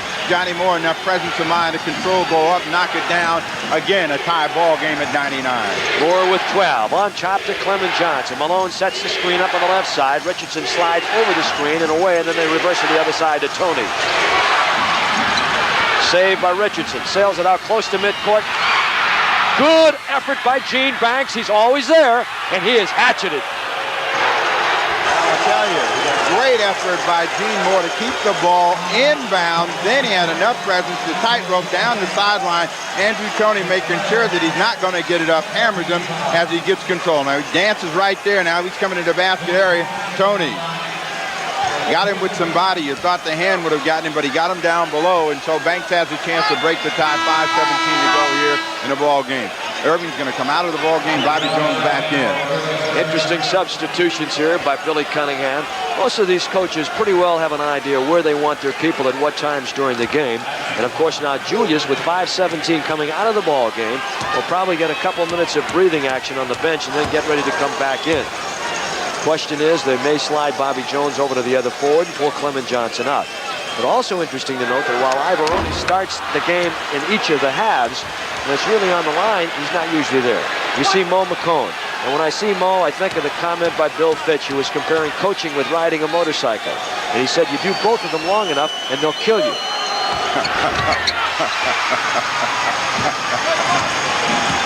One way or the other. 199. The Spurs with a 1-point lead. We're down to the 5:07 mark here in the fourth period. I say fourth period because we may have an overtime. Who knows? Moses. Gene Banks. At 6'8" and 2 1/4. He goes up there with both arms flailing away. Malone has been hammering that 15-footer, but that was about 18 feet away, and they don't get it. They make a steal inside. Tony trying to come out of the backcourt. Does a 360 on Banks. Knocked away as he tries to drive in with a layup by Mike Mitchell. Here's Johnny Moore. Little stop and go. Tough shot, though. And inside is Banks in a crowd. Follow-up tip. No foul. And there are bodies askew all over the hemisphere. Johnny Moore and Malone looking at each other. Malone staring back at him saying, why? Banks is the guy that should be going to the free throw line. He's on the floor. You'll see Banks go up right here. Bobby Jones tries to come over and make the block. Clem Johnson knocks him away. Foul on Bobby Jones, 14 foul. 4:34 to go. And the orthodontist in the area is going to have a good day tomorrow. Looks like Banks got knocked right on the bridge work. There's Mo McCone. Last time Banks was here, he got 1 of 2. He still has a chance to extend his team's lead, which is a 1-point lead.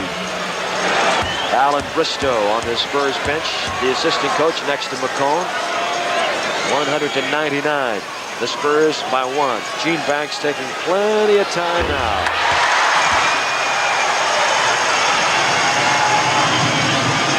And unofficially, we have it at 15 for 25 from the line for the Spurs. That's 10 missed free throws that would have helped, while on the other side, Philadelphia is 17 for 19. They've made 17 free throws in a row, and he misses this one. Deflected, kept live, Banks fights, and Moore's got it. Look at this.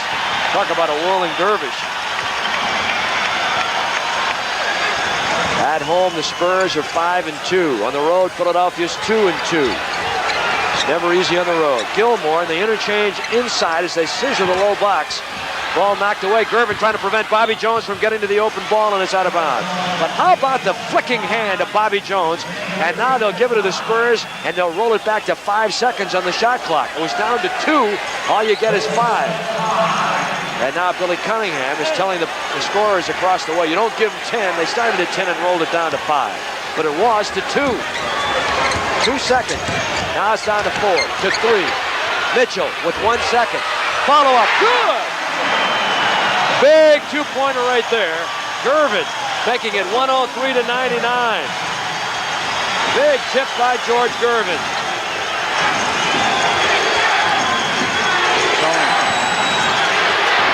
Andrew Toney out of the corner. And now it's 103 to 101, and we've got a beauty going here at the Hemisphere tonight. Oh, that Thanksgiving turkey's going to look great tomorrow for everybody out here working hard tonight. Mitchell. Malone. Banks. Moore against Cheeks. 4 seconds on the timer. And Banks with a big rebound. And almost sailed it to the fingertips that time of Mo Cheeks, and they'll slow it down and work for a set play. Well, San Antonio's been down against the shot clock in the last 3 possessions, and they've gotten a fortunate bounce to get the ball back. There are 11 seconds now as they try to set up, and they're not really in good position. 8 seconds on the shot clock. Swing the ball. Mitchell on Malone. Blocked by Malone. Big block by Malone. Toney 1 on 4, and we're going to have a backcourt foul, or a foul back here. It used to be a backcourt foul. They used to automatically send you to the line. But for the Spurs now, that would be team foul number 2, I believe. That's correct. Boy, we had an interesting evening tonight with a lot of good performances. Malone with 20 and a big block. Irving with 16. Irving is back in the ball game. We told you he'd get about a 2-minute rest, and that's what it was. It's 103-101. That last foul was charged to Gene Banks. They have 2 fouls, 2 team fouls. Banks with 4. I make that 3. And Andrew Toney again, the man you want with the ball when the game is on the line. We talked about that at the very beginning of the telecast. He has 32 points in the ball game. 20 points in the second half. Well, he's had a great second half, but he is winning the offensive duel with Gervin. Gervin's sitting out a great deal and has not had many tries here in the second half of play. Banks, Gervin. They double him up as he comes to the middle. They prevent him from getting the shot he wanted. Malone with a rebound. Irving with a 1-on-4. Oh, my. The long arms go up. He gets the roll. They're going to call a foul on Gervin. That's going to be a 3-point play. McComb beside himself with 2:07 to go. Watch the long arm of Irving. And when you got arms like that, Eddie, you don't have to do a lot. He just reached in and carried it the rest of the way. Watch the leap and watch the arm. Now the bounce, and he has a chance for 3, which would make this a 3-point lead for the 76ers. He's got some long arms. You got long arms like that, you almost wish he was a baseball player to reach over that fence and haul back some of those home runs, huh? Yeah, then you got to wonder whether you can judge a fly ball or not. Well, that's a problem, too. 106 to 103. Although he's a pretty good athlete, he'd probably fool all of us here and be a good one. Johnny Moore. Shot clock. Against Cheeks down to 5. Backdooring a crowd. Forcing some tough shots now. Philadelphia's defense is tight when they've had to. Deflected, but Jones picks it up. And Philly now has taken a 5-point lead. And San Antonio will call for timeout. 108 to 103. We'll have a time to reflect for a moment, and we'll tell our local affiliates that they will have an opportunity to say who they are and identify. It's 108, 103, Philadelphia. Finally, with 150 to play, it's Philadelphia 108, San Antonio 103. Andrew Toney, what a ball game he has had. 20 points here in the second half, and 32 points in the ball game. There he is, Mr. Clutch. Used to be that Jerry West was Mr. Clutch in the NBA. Now it's Andrew Toney. Opposing coaches hate to see him get the ball when the game is riding. He's done a job. Not only that, Steve, as I think you just pointed out, we have discussed that Philadelphia defense is making it impossible for San Antonio to get up the floor in the time they want to, and they're preventing them from getting the high percentage shots. Philadelphia defense is picked up, and they forced him to work against the shot clock. Gilmore inside, Malone with the strong rebound, so Malone picking up the board work at both ends, tip ends, and allowing them just one shot. Philly with control of the ball game. 1:35 to play in the ball game's 4th period. Shot clock. 7 seconds on Philly this time. And Malone forcing and getting the rebound, and the missed shot was Mike Mitchell. They have Johnny Moore at one wing, they've got Gervin at the other. Gilmore, Mitchell, and Banks, that's their starting 5. For Philadelphia, you've got Tony and Cheeks the guards. Bobby Jones, who slipped over to that other forward as we had anticipated, with Malone and Irving, and with 1:07 to play in the ballgame's fourth period. Out of bounds it goes, but getting it back with 9 seconds on the shot clock is George Gervin. Has to make everything count here. Mitchell, off a screen, there it is again. Stepping up on the pick, down to 4 seconds, Malone. He's all over the place. Mitchell's got to get a shot away. No, they will not. And Gilmore does not beat the 24-second buzzer. And again, the Philadelphia defense has been just outstanding here when they've had to have it. Now San Antonio taking too long to get into their offensive set, not moving the ball into personnel to go. 54 seconds in the period here, and Billy Cunningham is saying, hold the ball, Andrew. And of course, he knows he can go anytime he wants to the offensive area and attack the basket. The Philadelphia 76ers waited a long time to get on top of this game. They came back from 13 down. Bobby Jones, it's under glass. 36 seconds to play in the fourth period, and Philly has taken a 7-point lead. And San Antonio's record could slip to 5-9. So the Spurs, after playing such a brilliant 3 quarters of basketball, actually 2.5, they started to slide in the third period. And they started to hear the sound of the drums and the thundering hoofbeats on the other side of the Philadelphia 76ers, the defending world champions. And for Mo McCone, it's got to be a little disappointing, Steve. And of course, again, we'll reiterate what we said. A lot of youth over there, a lot of new faces, and it's tough to try and blend it all in and pull together as a cohesive unit. Well, I know Mo McCone feels the pressure because everyone predicted that San Antonio would again repeat as division leader. He wants to do well here early in the season, but at some point he's going to have to let those young players play if he's going to do well in the long haul in the NBA. You've got to find that experience someplace. He's gone basically with the starting team.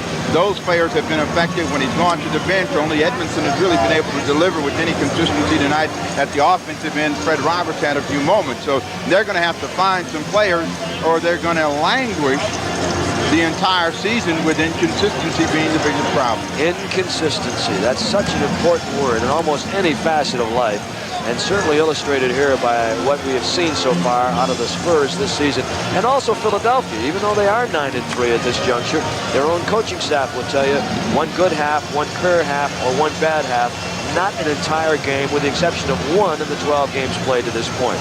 Might mention also that what you're looking at here are two teams that have proven over the recent years that they are indeed some of the best. So what you're seeing is top-level quality talent out there.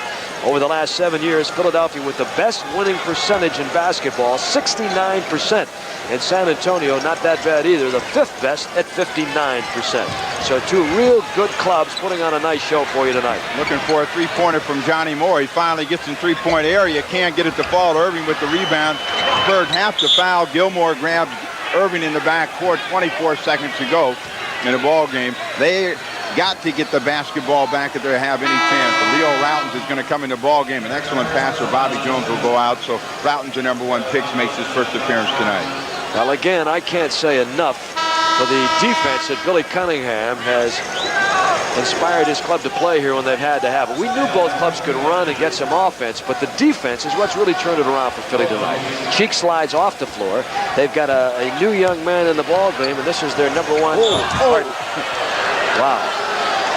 As Moore going up and trying to take it away from the rookie who just slipped in the ball game. This is Sadale Threet.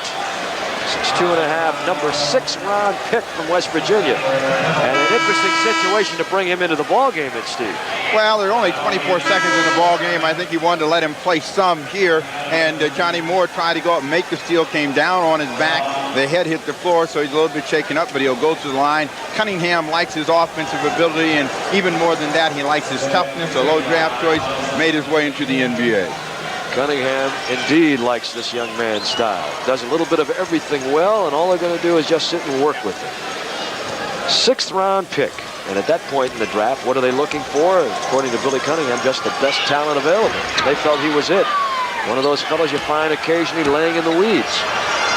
So he's in there with Franklin Edwards now, along with Leo Routens and Mark Ivoroni. They've given the bench to the regulars, and they have come up with yet another win as Gilmore with a rebound, and we're down to the final 6 seconds of this one. Gilmore puts it, or Banks puts it in, and it's a 111 to 105 score right now. Down to the final 4. Andrew Toney still in the ball game for Philadelphia. And he has had a beautiful night indeed. Coming over here, Mitchell looked away from the ball before he had possession. And the final score of the basketball game is Philadelphia 113, San Antonio 105. And I would have to say that the final score is really not indicative of how tough a battle it was for Philadelphia here tonight, because they had to come back after being 13 points down, only to go ahead at late stages of the game, 77-76 with 3:56 to play in the third period, and they end up winning this ball game by a final of 113-105. So a good ball game here in San Antonio tonight. Hope you enjoyed. We'll be back with a post-game show and a guest when we return to San Antonio. At the University of Kentucky, basketball is serious business. If you're serious about basketball, then Basketball Times is a publication that you shouldn't do without. Basketball Times goes beyond the scores and highlights. Its insightful coverage of the college, pro, and high school scene gives you information that you won't get anywhere else. The Basketball Times doesn't just rank the teams, but the schedules, the conferences, and recruiting results. And it's in depth. Just right for the serious fan who wants to get the inside information on college recruiting and high school prospects. Compare your ideas with top writers like Dick Vitale, Bob Logan, and Bob Ryan. Basketball Times can give you the advantage in understanding the very latest in college, high school, and pro basketball. 12 issues of Basketball Times are only $14. Call toll-free 1-800-USA-1000. MasterCard Visa accepted. For people who take their rock and roll seriously, Night Flight delivers. Everyone who's anyone is talking about it. Hi, I'm Grace Jones. Hi, this is Adam Oates. Hi, this is Steve Miller. When I fly like an eagle, I fly on Night Flight. Night Flight takes off to explore topics and trends in music culture. Hi, this is Wendy O from the Plasmatics. Hi, Love and Oneness. This is Jimmy Cliff. I'm Robin Gibb of the Bee Gees. Night Flight offers a commercial-free half hour of the week's hottest films and videos. Hello.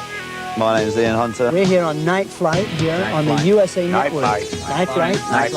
Night Flight. Your connection with cults, classics, concerts, and more. Good night, Flight. If you're ready to reach new heights of music experience, you're ready for Night Flight, cable TV's original music show. So watch it. It's gonna be great. Every Friday and Saturday night at 11 p.m. Eastern, 8 Pacific, only on USA.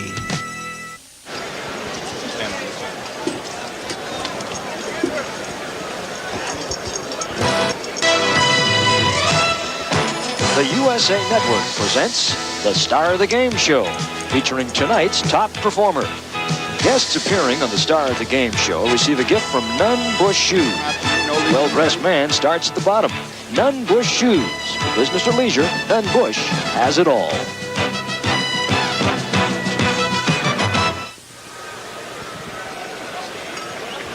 Well, Andrew Toney, certainly the plan of attack appeared to be to attack George Gervin, a great offensive player in his own right, and you had a sensational game. 8 in the first period, 4 in the second, and then in the second half you really got cooking.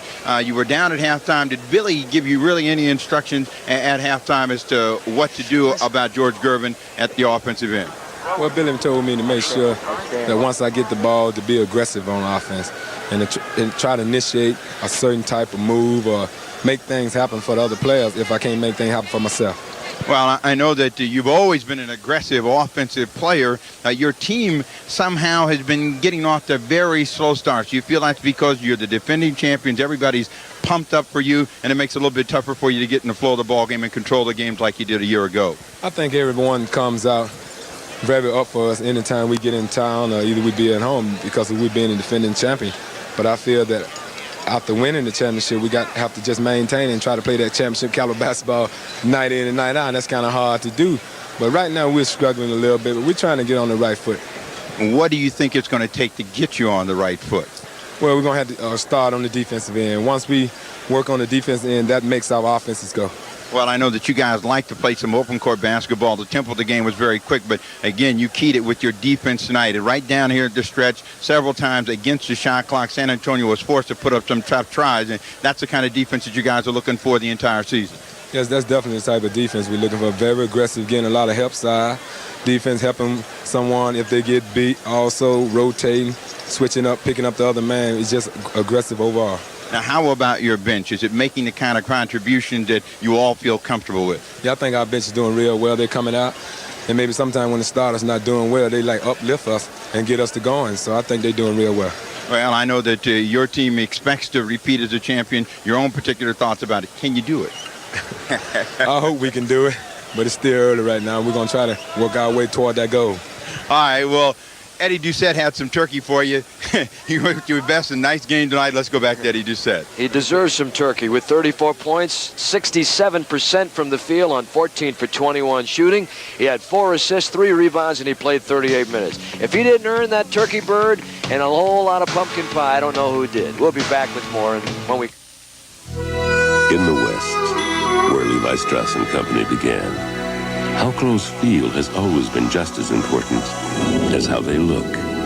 That's why Levi's Action jeans have both an easy care fabric that gives and a fit that offers a skosh more room. It's a level of comfort that's attracting more men every day. Levi's Action jeans, a real comfort from Levi's menswear.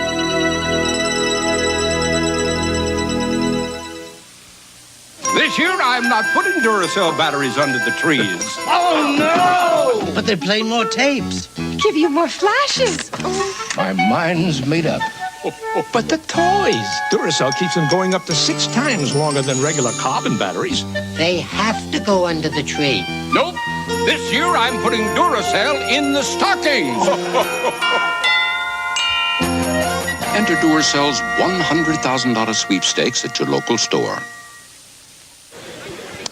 Well, a great performance by Philadelphia and Andrew Toney offsetting the show that George Gervin put on in the first half. And, of course, Gilmore did a nice job. Mike Mitchell did a nice job. But we talked about Philadelphia with Andrew Toney. What's the problem with San Antonio, Steve? Well, I think, again, you have to talk about the bench and the fact that they're not getting the performance from the bench players that they'd like on a consistent basis, which would allow the starters really to be a little bit fresher. Their execution is not as sharp. Earlier in the first half, we saw them fighting each other, stumbling around inside. That made it difficult to get the spot that they wanted to get. Down the stretch, they did not get the ball, and perhaps the hands of the players that would do the damage early enough. Against the shot clock and the defense of Philadelphia, you got to have the hands inside with the ball inside to Gilmore, perhaps, or in the hands of George Gervin, and they just didn't get it done. 6 new faces. Tough to blend in this early of the season. Well, I think it's tough, but again, you can't always rely on that as an excuse. You made the choices of those players. Now you've got to believe that they can play and help you, and you've got to take a chance and put them in the ball game at some time. And now, of course, the pressure from McComb is the fact that this franchise has been so successful. Now, you can't afford to fall off the defending championship, and they've been in the playoffs so many years. You talked about the percentage, 59% winning over the last 6 or 7 years. So they're a tough team. They've won. He wants to continue it. It's on a 1-year contract, so he knows that it's neck is in the news. And on the other side, for Philadelphia, you got what you might call good trouble when you're struggling and you still come away winning games, even when you don't play the way you want to play. But as Billy Cunningham said, we're winning too many games too close. We're waiting too late before we make our move. And tonight they did it with defense, even though they're known to be a powerful offensive team. Their defense was beautiful to watch here late in the game. Well, I think they had some great defense, but again, I think it's a combination of things. Teams are so psyched to play against the defending champions, and that gives them an added incentive to come out and really do well at the top of the ball game. Then they come back. Philadelphia seems to say, okay, now you've had your turn. It's our turn to win the ball game, and they generally come back and take care of it, as we saw tonight. All right, we saw it again. Philadelphia, the defending world's champions, beating the San Antonio Spurs. We'll have more comments when we return right after these words. For years now, we've been kidding Jim here about his eyesight. The fact is that Jim has the eyes of an eagle. Thanks, Boog. Why, he's one of the first guys to spot light beer from Miller. Saw right away that light tastes great and it's less filling. Sure, all you have to do is read the label. It says light has 1/3 less calories than a regular beer. I think you want this, Jim. Oh, yeah. Oh, no. As I was saying, it's as plain as the nose on your face. Light beer from Miller. Everything you always wanted in a beer, and less. Oh, I don't believe this. It takes guts to redesign one of the world's most popular cars. Introducing Toyota Corolla, Reborn. This sport liftback was reborn to please you with its balanced handling. Reborn to please your friends with its surprising performance. Reborn to please anyone with its low Toyota price. The 1984 Toyota Corolla Sport Liftback. Reborn to please the world. Oh, what a feeling. Both George Gervin and Mike Mitchell got off to hot starts in this game here tonight, and it looked like they were going to have big nights, but the Philadelphia 76ers threw the handcuffs on them in the second half. Gervin only ends up with 6 second-half points, 2 in the fourth period when you knew he was going to go to the rack, and Mitchell ends up with a total of 22 points after a 16-point first half. He did not score in the fourth period. So Philadelphia got the job done defensively when they had to get it done, and they did it in such an impressive manner that I can't say enough about Philadelphia. Well, Philly did do it, but again, that also tells you something about the offense of San Antonio.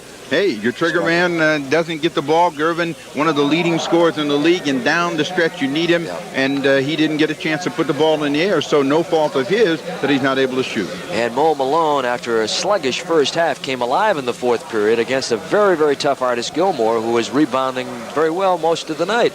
So I think that overall, Philadelphia's got to be happy with the way this turned out, and San Antonio right now trying to lick their wounds and trying to figure out how they can win, and particularly here before a good crowd in San Antonio tonight. You know about turkey, you know who got it.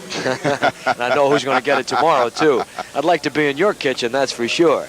We'd like to remind you about something coming up on USA next week, and that would be another NBA special edition coming your way on Wednesday the 30th when these two, well, not these two, but at least San Antonio will be out east to take on the Boston Celtics, and that'll be a real good ball game. Then the following night, over to New York, where the Washington Bullets will bang heads with the New York Knicks, and that'll be coming on your screens at 8 o'clock Eastern Time, Thursday, December 1. Final score of this basketball game, and a good one it was, right down to the final moments here when the Philadelphia 76ers pulled ahead at 105-103. The final score was 113-105 Philadelphia. Tonight's special edition NBA was brought to you by Light Beer from Miller. Everything you ever wanted in a beer and less. By Mobil 1 Synthetic Motor Oil. You can't get better engine protection. By Toyota, reminds you that it's a good feeling to buckle up for safety. By Levi's Action Slacks and Action Jeans. And by Duracell batteries. No regular battery looks like it or lasts like it. Once again, the final score, Philadelphia 113, the Spurs 105. For Steve Jones, this is Eddie Doucette saying good night from San Antonio. And from all of the folks at USA, we want to wish all of you a very, very pleasant Thanksgiving. The executive producer for USA Sports is Jim Zrake. Our producer, Gary Dubin, and our director, James Alexander. Our associate producer is Kevin Landy, and our assistant director, Jerry Copeland. Our production coordinator is Barbara Travers, and of course, Dick Ross is the executive in charge of production.